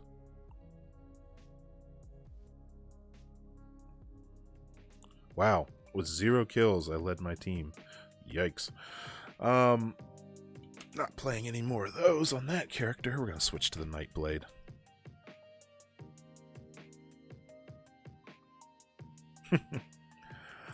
Means testing is shit, Dan Air. Means testing is bad. We don't like means testing. Means testing is bad. Things need to be universal. I would rather go the route of UBI and decommodifying food, shelter, and medicine. You know, let's work instead. It would do so much more, and it would be a huge change. It would be a monumentous change if we could decommodify food. It would be a monumentous change if we could decommodify medicine, food, and shelter. Even just one of those. Just one of those.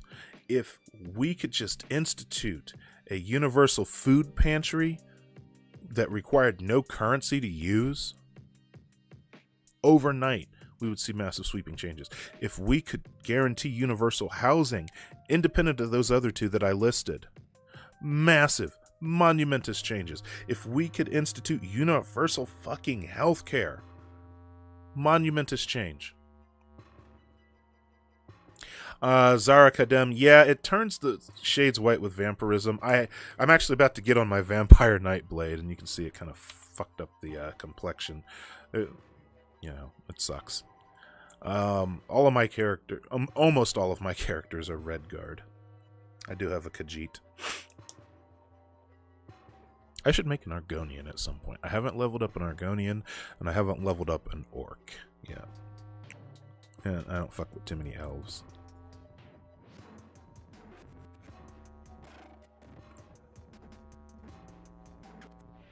Yeah, UBI gives us freedom and liberty over our consumerism and not state government cheese. Yeah, you know, it's you're not entirely free. It isn't the biggest issue. Is that you're ultimately just getting more to work with under capitalism. The ultimate goal should be to take some of that power away from capitalism, some of that power away from neoliberal policies. Does this shit lock up? Come on. Heyo! We have a crash.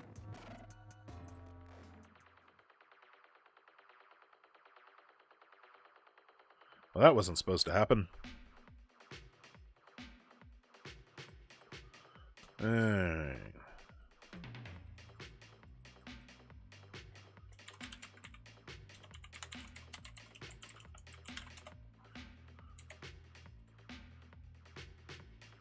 Uh-oh.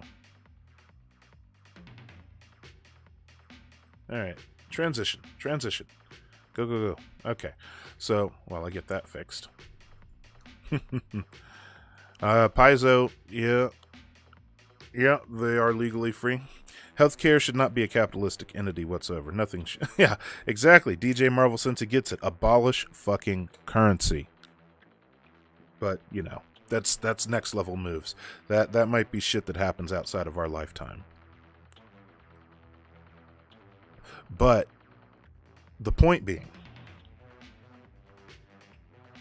is that we can go the route of my main issue with using UBI as a force to put more power in the hands of consumers is that, first of all, UBI is not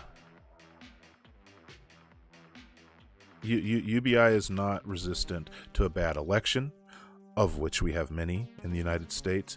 It's not necessarily resistant to inflation. It can adapt to it over time, and it does nothing to undo capitalism in the end. It's not bad. I'm not saying UBI is bad. I'm saying it's another preservative of capitalism. It's another thing that we're adding into capitalism to keep it going. The goal should be to democratize some of these things. The goal should be to nationalize some of these things, or at least give the power of some of these things back to the communities.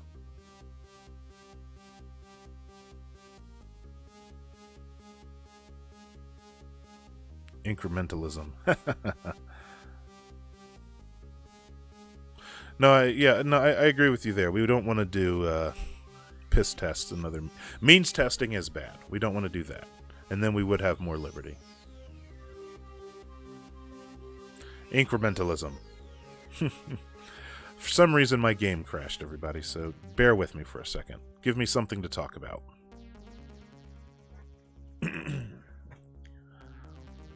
Radar, how long have you been in chat, Radar?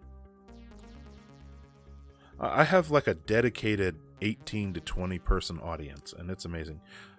I know Fruit Bats is in there lurking around somewhere. She's just not talking.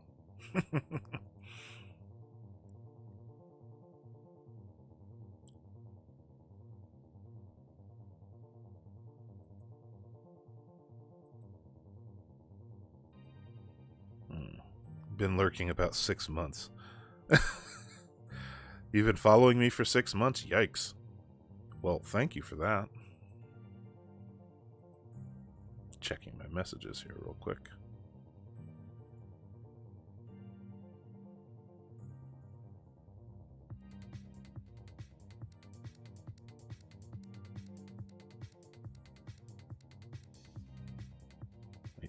p.m. Alright. Sorry, just reading through my messages here. A whole classroom. Yeah, you want to know the worst part is that a lot of those places, those people who want to institute some kind of means testing or some kind of drug testing or some kind of thing, knockout qualifier to take people off of public assistance, there's a really insidious underside to that people don't think about or they're aware of, and they do willingly. And the problem with that is when you cut people off of safety nets, inevitably what you're doing is taking it from children and the elderly. Okay? A lot of these people are caregivers for children and the elderly. We have seen it firsthand when they background check for food stamps, when they drug test for food stamps. First of all, it doesn't ever fucking work. Second of all, removing people from food stamps, you have a 90% chance that you're taking it from children. And there's not really any argument to be in favor of taking away the means to feed a child, regardless of what the parent does. We have already established in this country that we don't punish people for the sins of the father. So we absolutely should not be punishing a child for what their parents are doing if their parents are getting state assistance to feed them. Hey, we're back up and running here. Trialing a cashless welfare card. Control what they're allowed to spend their payments on. Of course they're trying the card on poor and indigenous community. Of course they are. Of course they are, Tyranninati. Why wouldn't they be doing that?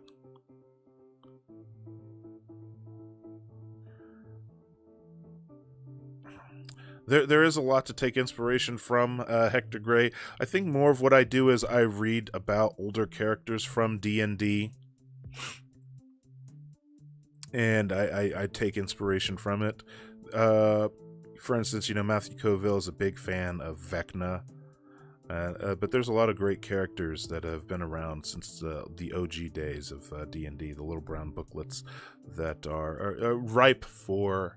They are ripe for inspiration. We'll say that. That being said, generally speaking, the only campaigns I run are fully homebrewed, and I'm the biggest fan of running long format epic campaigns. We're talking level 1 to 20, the whole boat. One campaign I'm in is almost 3 years, and they're pretty close to the end. But I actually enjoy creating my own monsters. I enjoy creating monsters, I enjoy creating the abilities that those monsters do, and I enjoy making the maps where these fights take place. COVID showed me that there's actually a lot of fun in kit bashing together RPG maps. It's a lot of fun. Hey, what's up, Narf? Alright, let's do this. Oh yeah, I was talking about... See, this is my Templar here, and this is my Dragon Knight. And this is my sorcerer, but she has the get up she does because she's a werewolf. And this is my necromancer. What's the world? People keep asking about my campaign. No, not quite. Not quite Middle Ages. It's actually kind of anachronistic since it doesn't necessarily make sense of its timeline, but I guess you could say Barbary Coast pirate era on the African continent.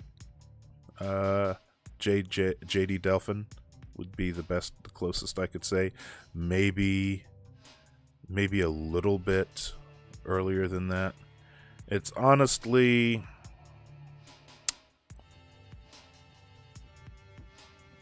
I would say pre-Ottoman Empire, but incipient Ottoman Empire, a growing Ottoman Empire. I don't know. It takes place in what is a rough analog to what is present-day Libya and Egypt. So I like the idea of having a campaign that runs 1 to 0. It's the gamer in me. I like things that are gamified. So I believe that a truly epic campaign where you start small, you don't have a lot of influence, you are just basically a mildly above average pleb in this world. By the time you hit level 20, and this is, within the D&D mythos, by the time you hit level 20, you are almost godlike in your own respect. You are essentially one of a kind in that world. When you start out at level 1, basically it's described as you're above average, but you're basically just an above average, still regular person. You have slightly above average understanding of magic, slightly above average physicality. UBI instead of state violence, that is food stamps, is what you're saying. Why add an inefficiency to justify a nation caring for its citizens? Means testing is violence. Yes, means testing is violence.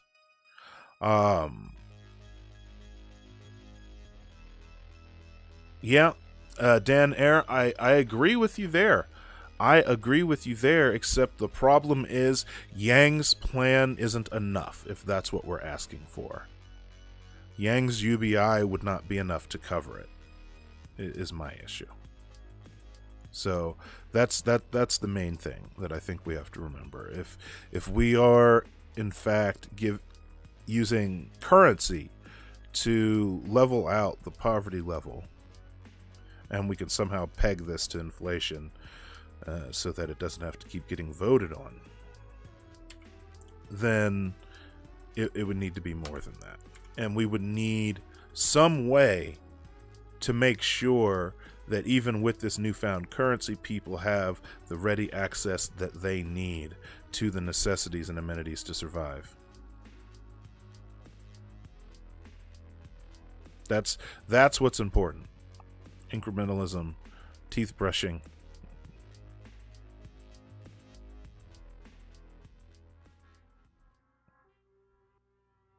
Are you suggesting it's doing the bare minimum?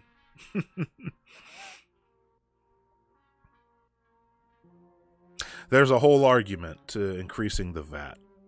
There is evidence that increasing the value-added tax can be turned around and hit the poor a lot harder. I don't know as much about that particular subject since I lack a little bit. This is a time that I would normally ask Birchelac to weigh in because they have a lot more economic knowledge than I have. Let's see what we got here.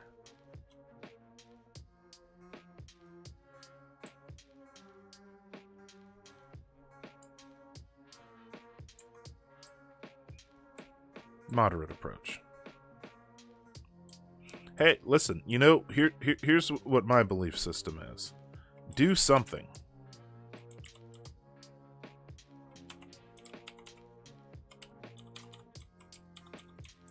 Because right now what we're doing is nothing, or next to nothing.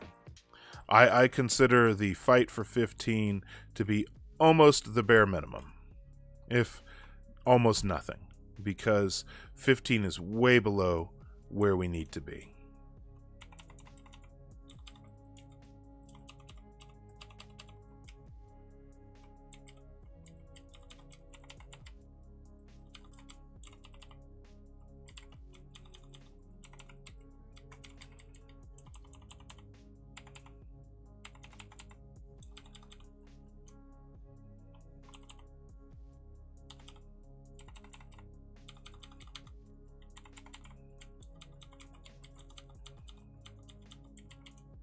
Why won't he die? Yeah, honestly, 25 is where we should be in 5 years. If we're 25 is where we should be in 5 years. We should be at 15 now. We could withstand it without causing serious damage. 15 should happen this year, and 25 is where we should be in 5 years. If be rid of money. Aren't you the one who's educated in economy? You're saying dangerous anarcho stuff like that, Bersalak. People might start thinking you're a spooky, scary leftist. You're over here talking about getting rid of no currency, getting rid of all the currency. People think you're one of those spooky, scary leftists.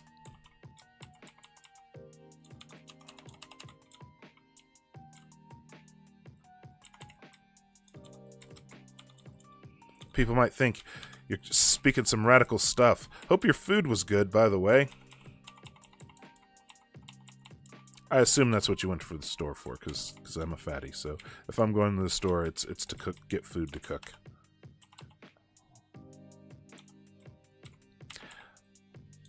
You know how awesome it was that DJ Marvel stopped by? That's a good dude, folks. DJ Marvel's good people. The better you understand economics, the more you have to get rid of money. Needed milk and eggs. Are you making a cake? Making pancakes? Baking a cake? Or just having breakfast? Fried egg? I love eggs. I eat like 6 a day. Eggs are wonderful. Don't ever let anyone tell you otherwise.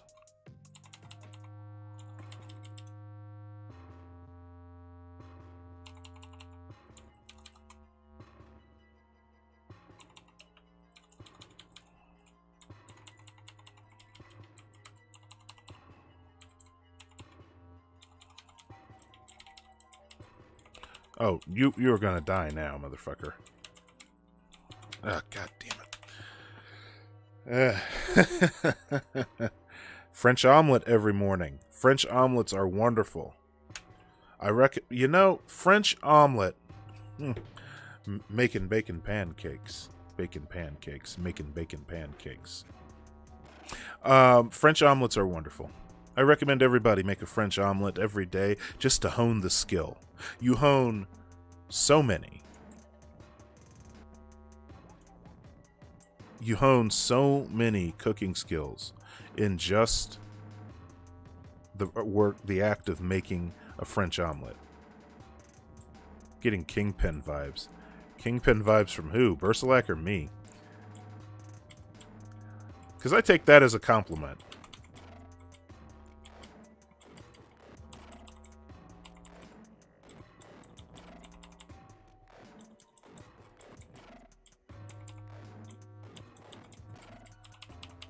Yeah, we need to group up. Okay, let's go.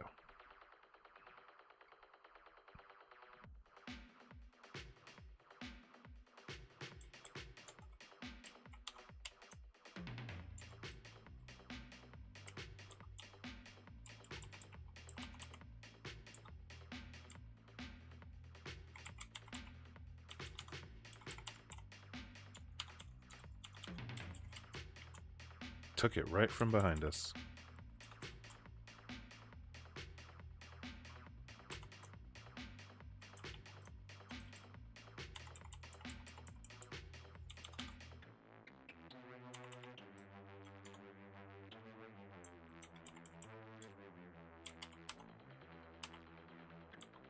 This sucks.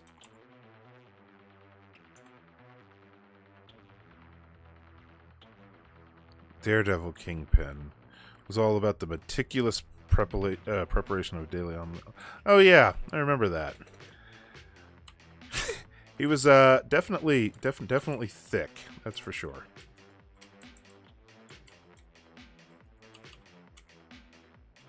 Jesus Christ. Bersalak, you lift? Oh, that's awesome. Only 60% protein. This rookie numbers. You should be at like 80% protein. 80% protein. 15% dietary fiber. And then maybe if there's time you can have an apple or two to cover your carbs. Carbs are the enemy. Down with the carbs. Carbs are terrible.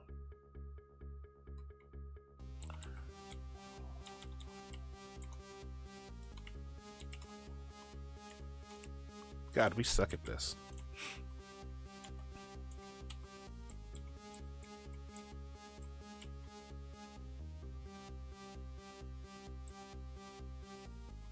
What's wrong with your kitchen lights?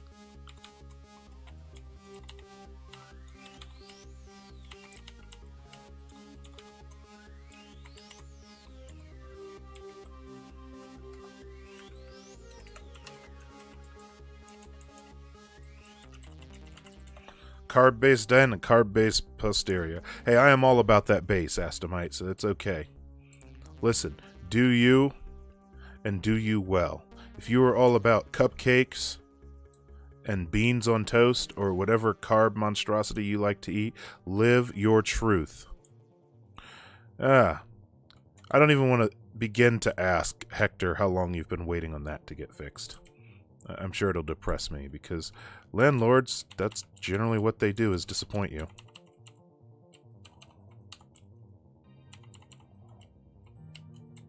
Shit.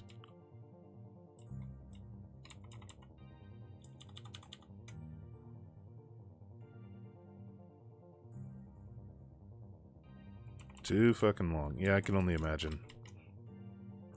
They are generally not that good.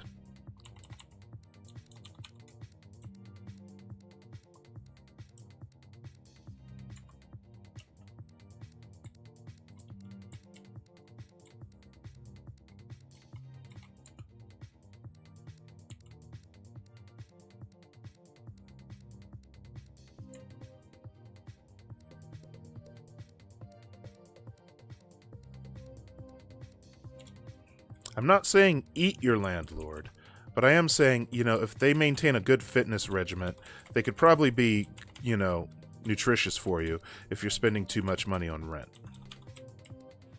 So maybe I'm saying eat your landlord. It just depends.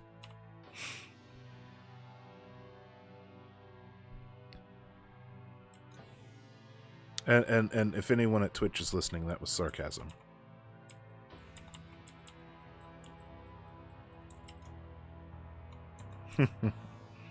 Eating humans is not ideal. You don't want to end up with Kuru. Nobody wants a case of Kuru. It's all fun and games till someone gets a prion disease.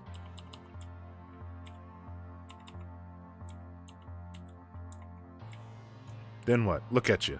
You got prion disease and you get force feminized by a prion disease. Nobody wants that. Wait, what? It's normal every winter. Where are you at where mold is coming during the winter? What the hell?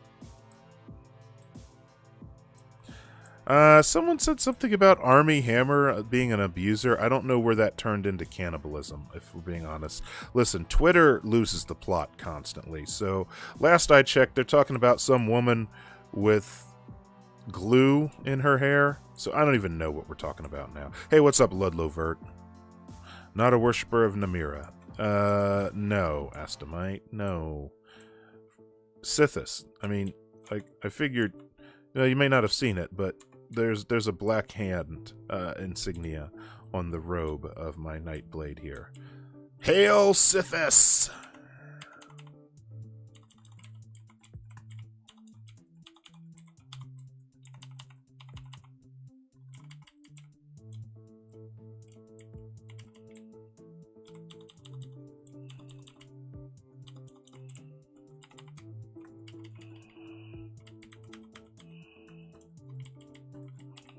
Hey, held him off. Jesus, Bersalak, why do you make this difficult for me? You make me gotta go do a whole thing, tab over to the whole thing, and auto-mod you.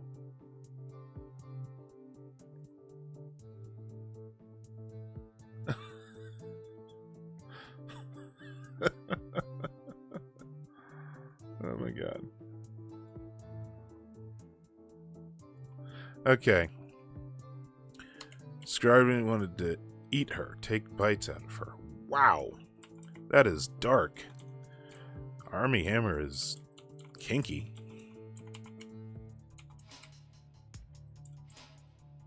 But, you know, safe, sane, and consensual, folks. Or risk-informed and accepted consent. Listen. Don't be like Army Hammer, all right?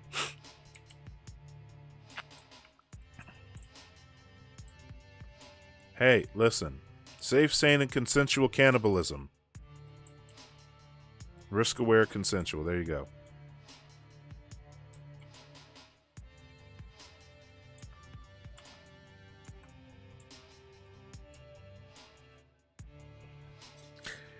Yeah, you know, and this whole time we thought Shia LaBeouf was the actual cannibal, but wouldn't you know, it was Army Hammer the whole time.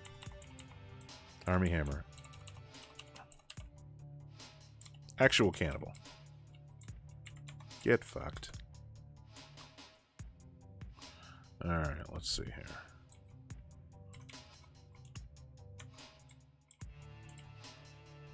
Wait. They all ran off, but nobody has a flag? What the hell?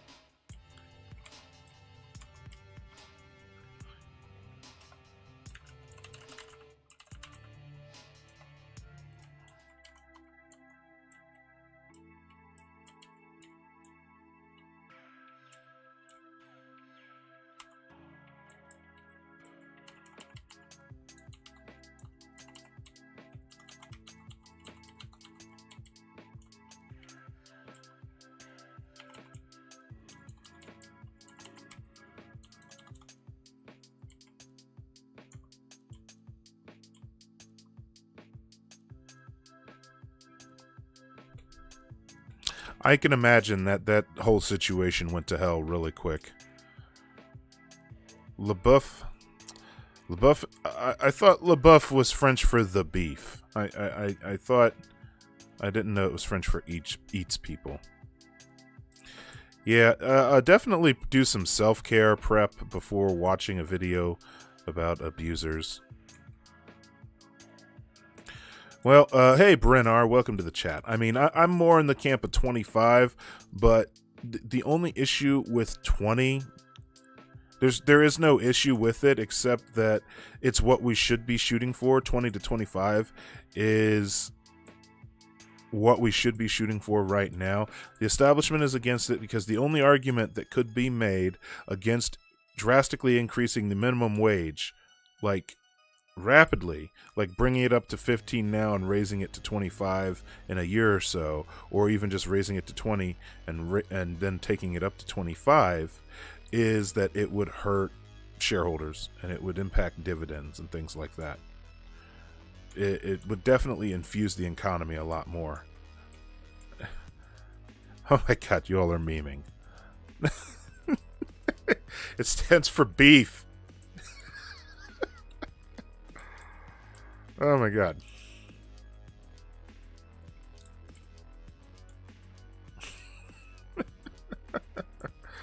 Oh man. At the end of the day, though, we don't have to be nice to the French. Ultimately, what Burselek said is true. A lot of stuff we've talked about today ultimately leaves capitalism running the show. We're not talking about any changes to capitalism. That is why I'm a big proponent of taking away the need for currency for a lot of these amenities or a lot of these necessities. Raise the minimum. Sure, raise the minimum wage by cannibalizing the French. That's how we do it. We can raise the minimum wage and pay for it by selling the French at butcher shops. Like that, we might have more success trying to pass that plan than we may have more success trying to pass that plan than we would trying to actually get a $25 minimum wage. Hey, what's up, Essie Soul? Can't hoard wealth and there's no money. Global society headed towards more capitalism or away from capitalism? I would think we are ever so slightly. You know what? No. Here's what I will say, Bren R. We are on a tipping point of sorts. We're on a tipping point where we will either lean the right libertarian ANCAP mofos will get their way, because a lot of countries in Europe right now are experiencing dangerous flirtations with nationalism, and a lot of places in Asia are flirting with nationalism. So we will either lean into super capitalism. No, wait, I'm not using that. That's a meme phrase. We will head into even less regulated capitalism as brought about by nationalism, or we will lean away from it. The problem is we will ultimately depart away from it when we die in a fucking inferno, because we didn't stop the rapidly intensifying effects of climate change, right? And we didn't stop the worst parts of it from happening. So ultimately, when we all die, yeah, that will be a departure from capitalism, and the Lorax can speak for the trees, and they can have a more commune-based society.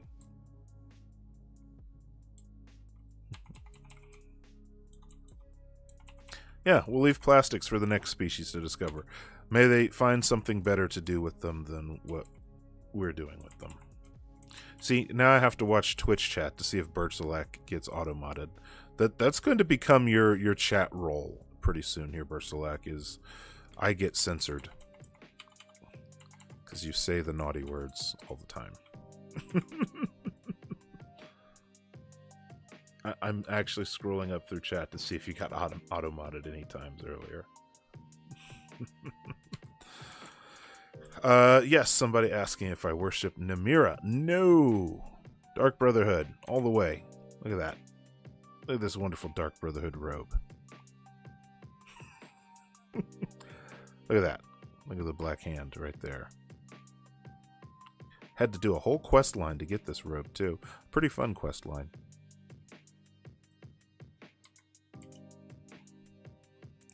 Since I mentioned cannibalism. Less real estate means less capital. Is that actually Georgian economics? That's cute for another one. Yeah, you know, the Tories are going mask off at this point, too. Like, the Tories right now are acting like American Republicans for the most part. The fact that they would get up there with the nerve to say, hey, let's privatize the NHS. Like, who in their right mind thinks that's a good idea? When has privatizing anything in the UK been a good idea? Yeah, the UK is doing some, you thought it was the worst with David Cameron being buddy-buddy with George W. Bush, war criminal, and going all in on American imperialism in Iraq. But that wasn't the worst. Oh my God. The current Tory government is going so hard conservative, it's not even funny how mask off they're getting. The Farage, fucking Farage, isn't he the one to blame for this shit? Tony Blair. Thank you, Were. It was Tony Blair, not David Cameron. Cameron's a piece of shit too, because they're all pieces of shit. Yeah, I'll see you when you get back, Marvel Cincy. DJ Marvel.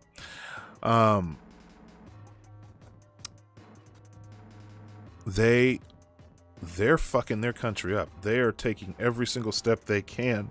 I mean, listen. If you're in the UK, convince your elected officials. If you're in the UK, convince your elected officials that you still need to be able to be smug and have one leg up over the US. What happened to being able to brag about being better than the US?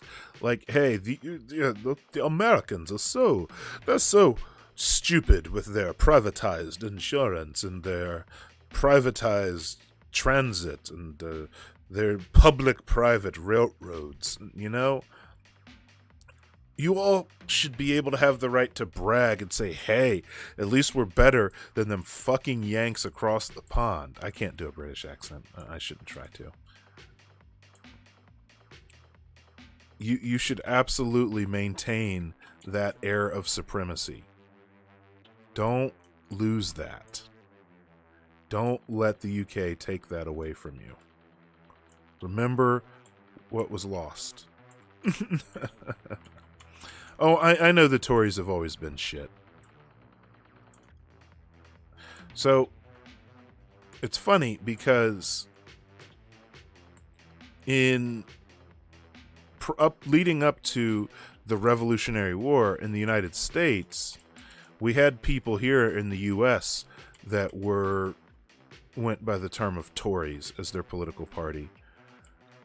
And we also had Hessians. We had Hessians and Tories here in the United States.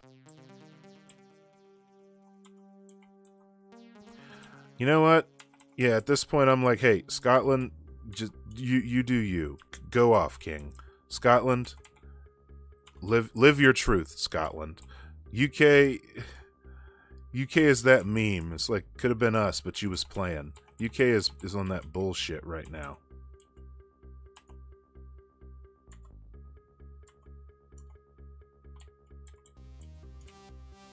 Where is my fucking team?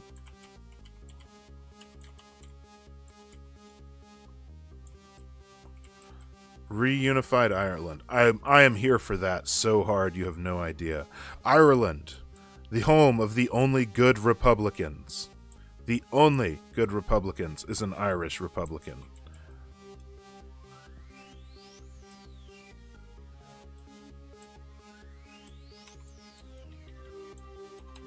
Listen, you have people... I have to ask you Brits something, and you English folks and you Welsh and all of you in chat in Great Britain and the Greater United Kingdom. I have to ask you something. Like, listen, how much of this Brexit shit was literally propaganda, lies and propaganda? Because, you know, they talked about Boris Johnson going around driving a bus with lies and bullshit written on the side of it.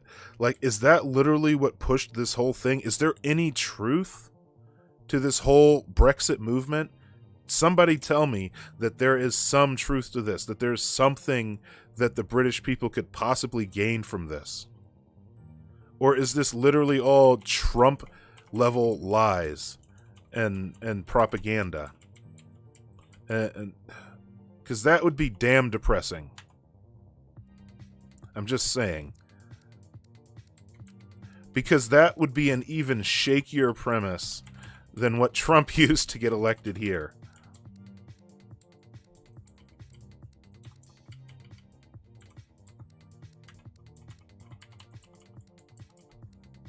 Damn. No, I mean, Trump was elected on lies as well, but Trump was elected on stirring up nationalistic fervor from evangelicals and white supremacists as well. So, sucks to be a Brexiteer. Hey, what's up, Nicholas Duncans? Yeah, here's my issue. Aren't, like, the biggest number of immigrants in Germany and the UK from, like, Poland or some shit? Why are they so mad? Why do they hate Polish people so much? Why are they scared? Why are they fear tacticked so much about immigrants when the majority of immigrants are from Poland? I've never understood that. Why were people so susceptible to so much skepticism of the euro? Was the euro bad for the UK? Did the euro depress wages?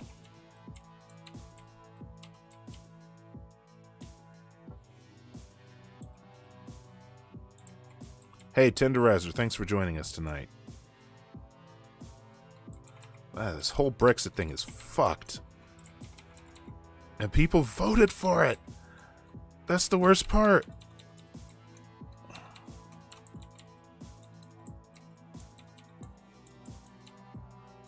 Oh, anti the actual union. Okay. Well, the question still stands. Is the European Union, has it been bad for the people of the United Kingdom?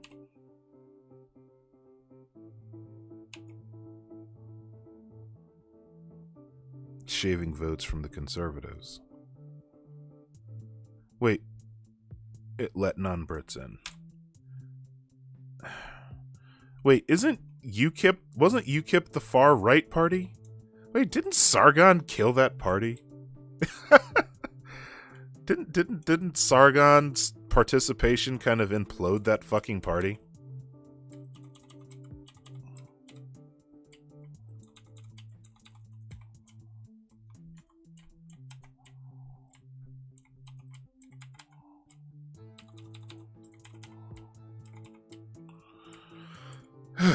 So, I think it's funny. Is a mold slime masquerading as a human. Hey, listen, Bersalak, we have Newt Gingrich, so I get it.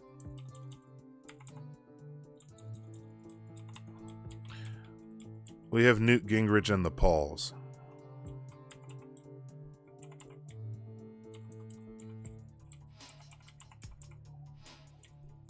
So, is it, Hector Gray, would you consider it's kind of like how Muslims and Mexicans were not bad for the United States, but Donald Trump made them the enemy and blamed them for everything? Dogs chasing cars. Dog chasing cars caught the car. I just remember hearing UKIP had a lot of really hard far-right elements to it, and some particularly unsavory people in its ranks. But this is the fun of parliamentary democracy, or as Douglas Adams described it, that funny little game the English play.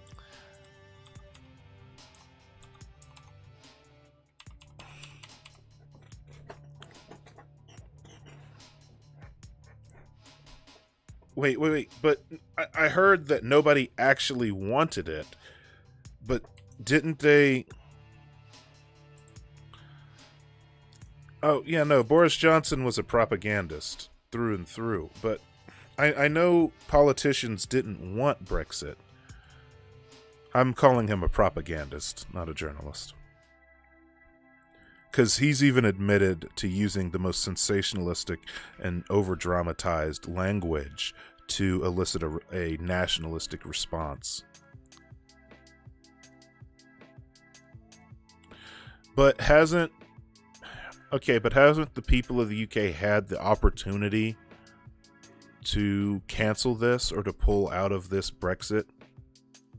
Has a referendum been put up to pull out of it or to cancel it or anything like that? Has there been an opportunity to say, no, we don't actually want this?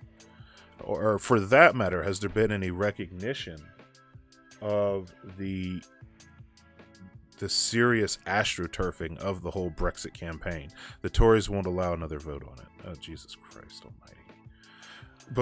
But going off of what some of you all said earlier, do the Tories want to see it happen? Like, you said no politician actually wanted this to happen, but they're not fighting against it happening.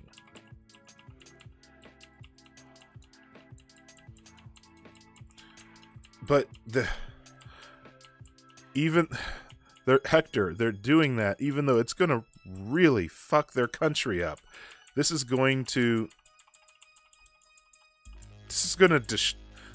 be devastating.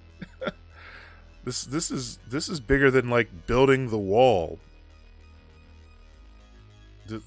Oh, Jesus Christ.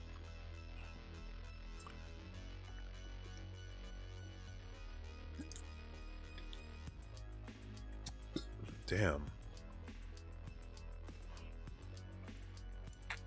So they don't want to destroy their party, is what I'm hearing.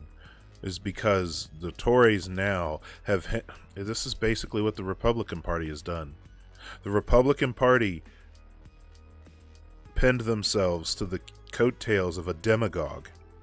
And now, here in the United States,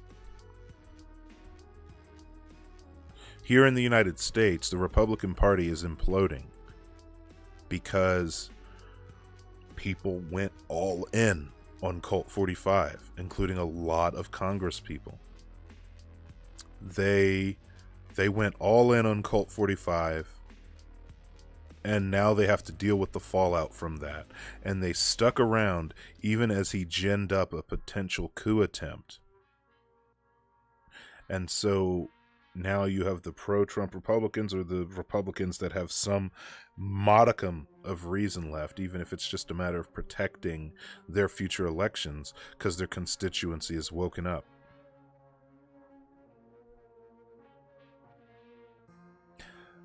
So it sounds like that's what's happening to the Tories.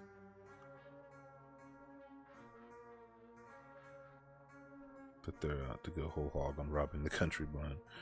Shit smeared the Capitol. Yeah, you know, allow me to make a tasteless joke for just a moment. Supposedly, like, a couple female senators had shoes stolen. I think AOC and Rashida had shoes stolen from their offices, or from their desk in the main chamber. You can't even... I don't even think I'd want them to get those shoes back. You would not even be able to see the color of those shoes right now. Like, there has got to be an inch of caked on jism on the outside of each and every one of those shoes. It's got to be disgusting. Like, listen, you know, these stinky, nasty far-right chuds that kicked the door down made tender, precious love to those shoes that they stole. You just know that's what happened. Yeah. Oh, listen, that's the troubling thing. So much of Europe is having, like, this weird nationalistic reckoning right now. Like, what the fuck is happening in Italy? What the fuck is happening in Spain? Like, what is happening in the Philippines? You know, have any of you, like, read into Duterte? Duterte is terrifying in the Philippines. Guy that basically has hit squads killing drug addicts. Like, that is next level shit. Nah, I don't listen to Kyle Kulinski. It's nothing against Kyle Kulinski. I just...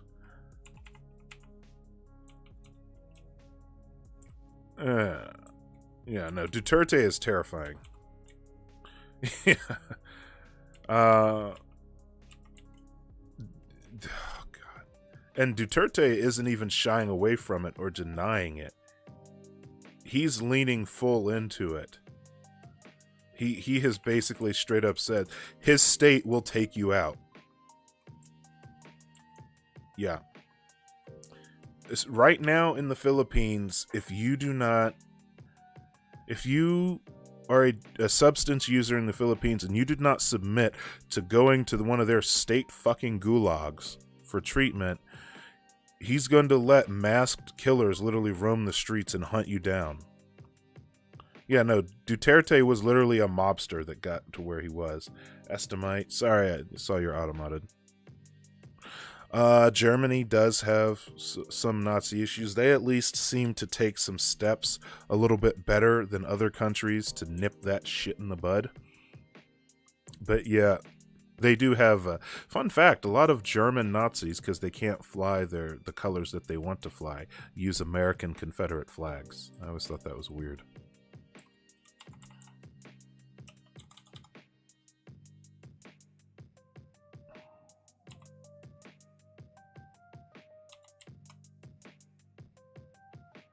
Spain and Italy is a pretty troubling one right now, too. And then I'd say in France, Macron isn't a white nationalist, but he is doing his best to be as libby and terrible as possible. and he was supposed to be one of the good ones. And there's a lot of people that still defend Macron, and they really should not be defending Macron. It's bad. It's not good.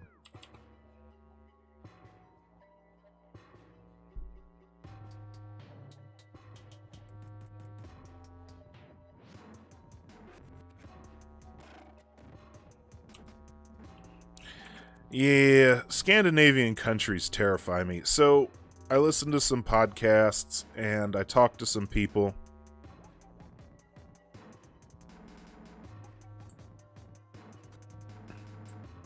Yeah, I listened to some people. They talk about how a lot of the Nordic states are actually... A lot of the Nordic states are incredibly racist. Can anybody weigh in on that? Like somebody here said here in Norway, Astamite. Someone said that there's like some pretty hardcore racism in the Nordic states. What is it with people in Soros? I will never understand the Soros bit. He's just a corporate donor. All of his donations are public records. I've never understood that. That is the weirdest fixation in the world. The Nordic states do have pretty strict immigration laws.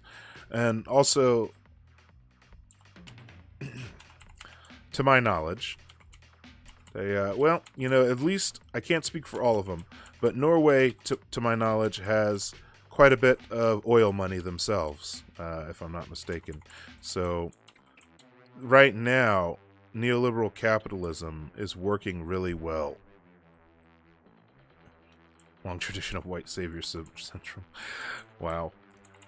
Neoliberal capitalism is working really well for Norway because they have a lot of oil money banked. Norway has some, like, God, they have literal trillions in their state reserves just from their oil industry. Hey, no problem, DJ Marvel.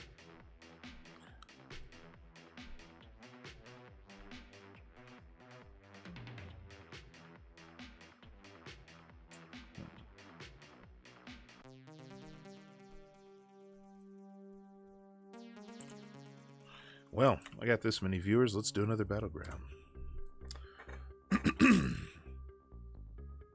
Hey, that was quick.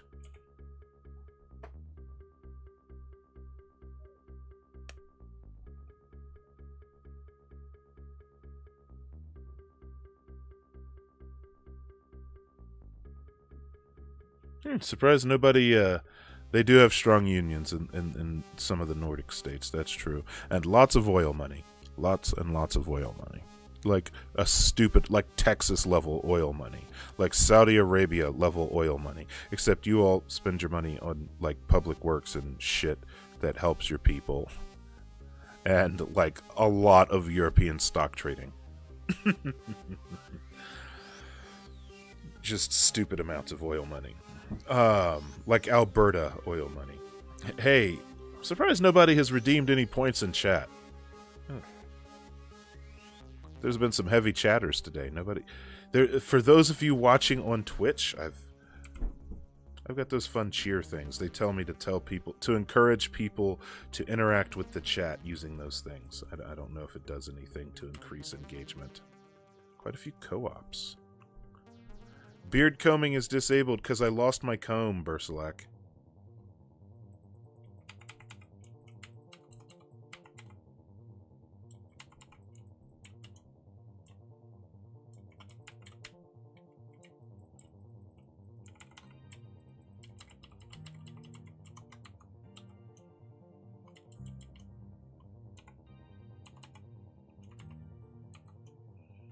Then just mime it or let me redistribute this pile of...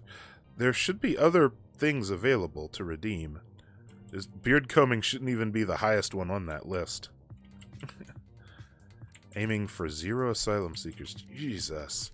Yeah, that's what I was saying. Like, there's some Nordic countries are capable of some truly aggressive and astounding racisms. Knife trick. Hey, look at that. Hold on, I have to move the mic or I'll smack it. I have a new blade, by the way.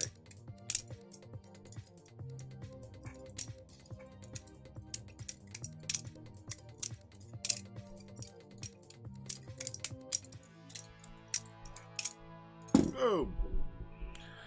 Alright, let's do this. Gotta get the ball back. Yeah, Denmark is funky sometimes.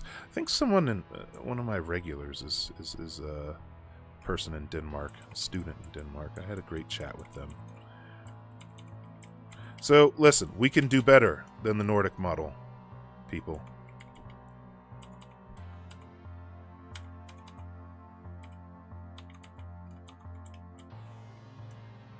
Flick it, flick it.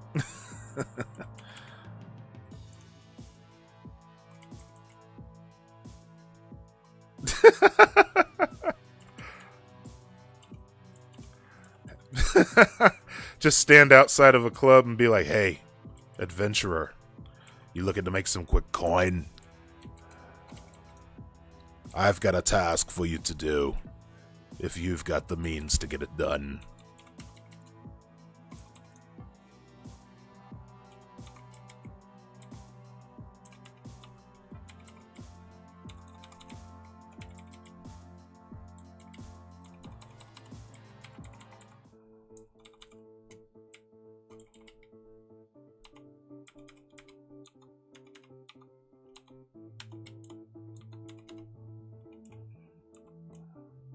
Super exploitation of the third world. You're absolutely correct. I mean, listen, they're doing some things right. They've used their massive coffers to make sure that they pay their people and that they have good schools and infrastructure. But they also are guilty of some pretty decent background level racism.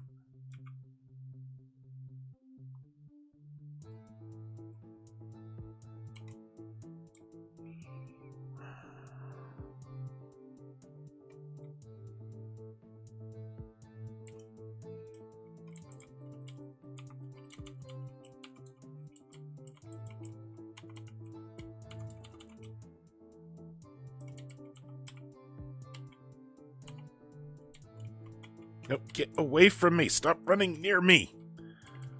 The ball hurts me.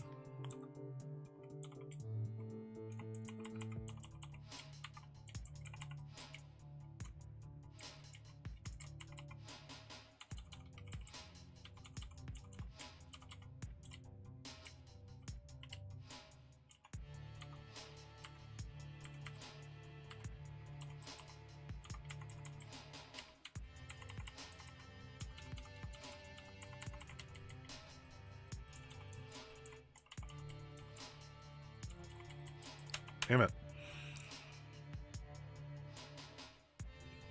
Well, I mean, yeah, where do you think we learned that shit from? We learned it from the Europeans, obviously.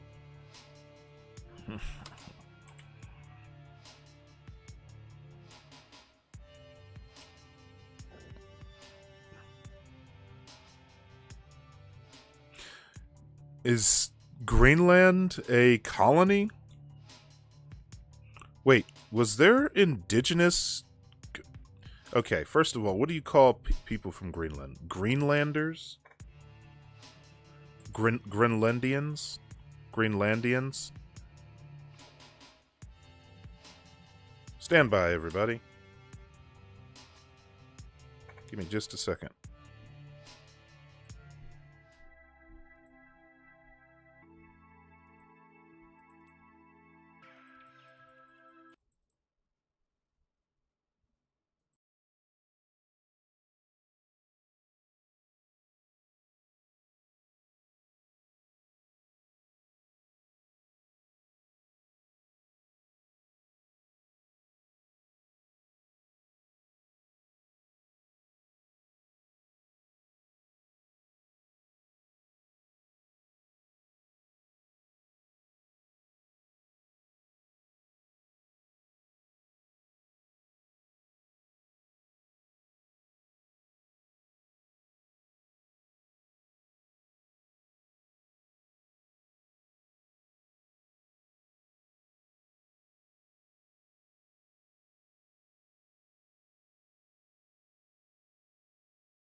All right, I'm here, everybody. Listen, I am going to have to duck out. Sorry for the short notice. It's not normally my style. Listen, I appreciate everybody joining me for the stream this evening. Can I do a decent Caribbean patois? No, I can't do a patois. It sounds really offensive if I try to do a patois. So, yeah, I can't do that. Listen, everybody. You have a great night. You stay classless. Take care of one another. Stay safe out there, okay? Everybody take care.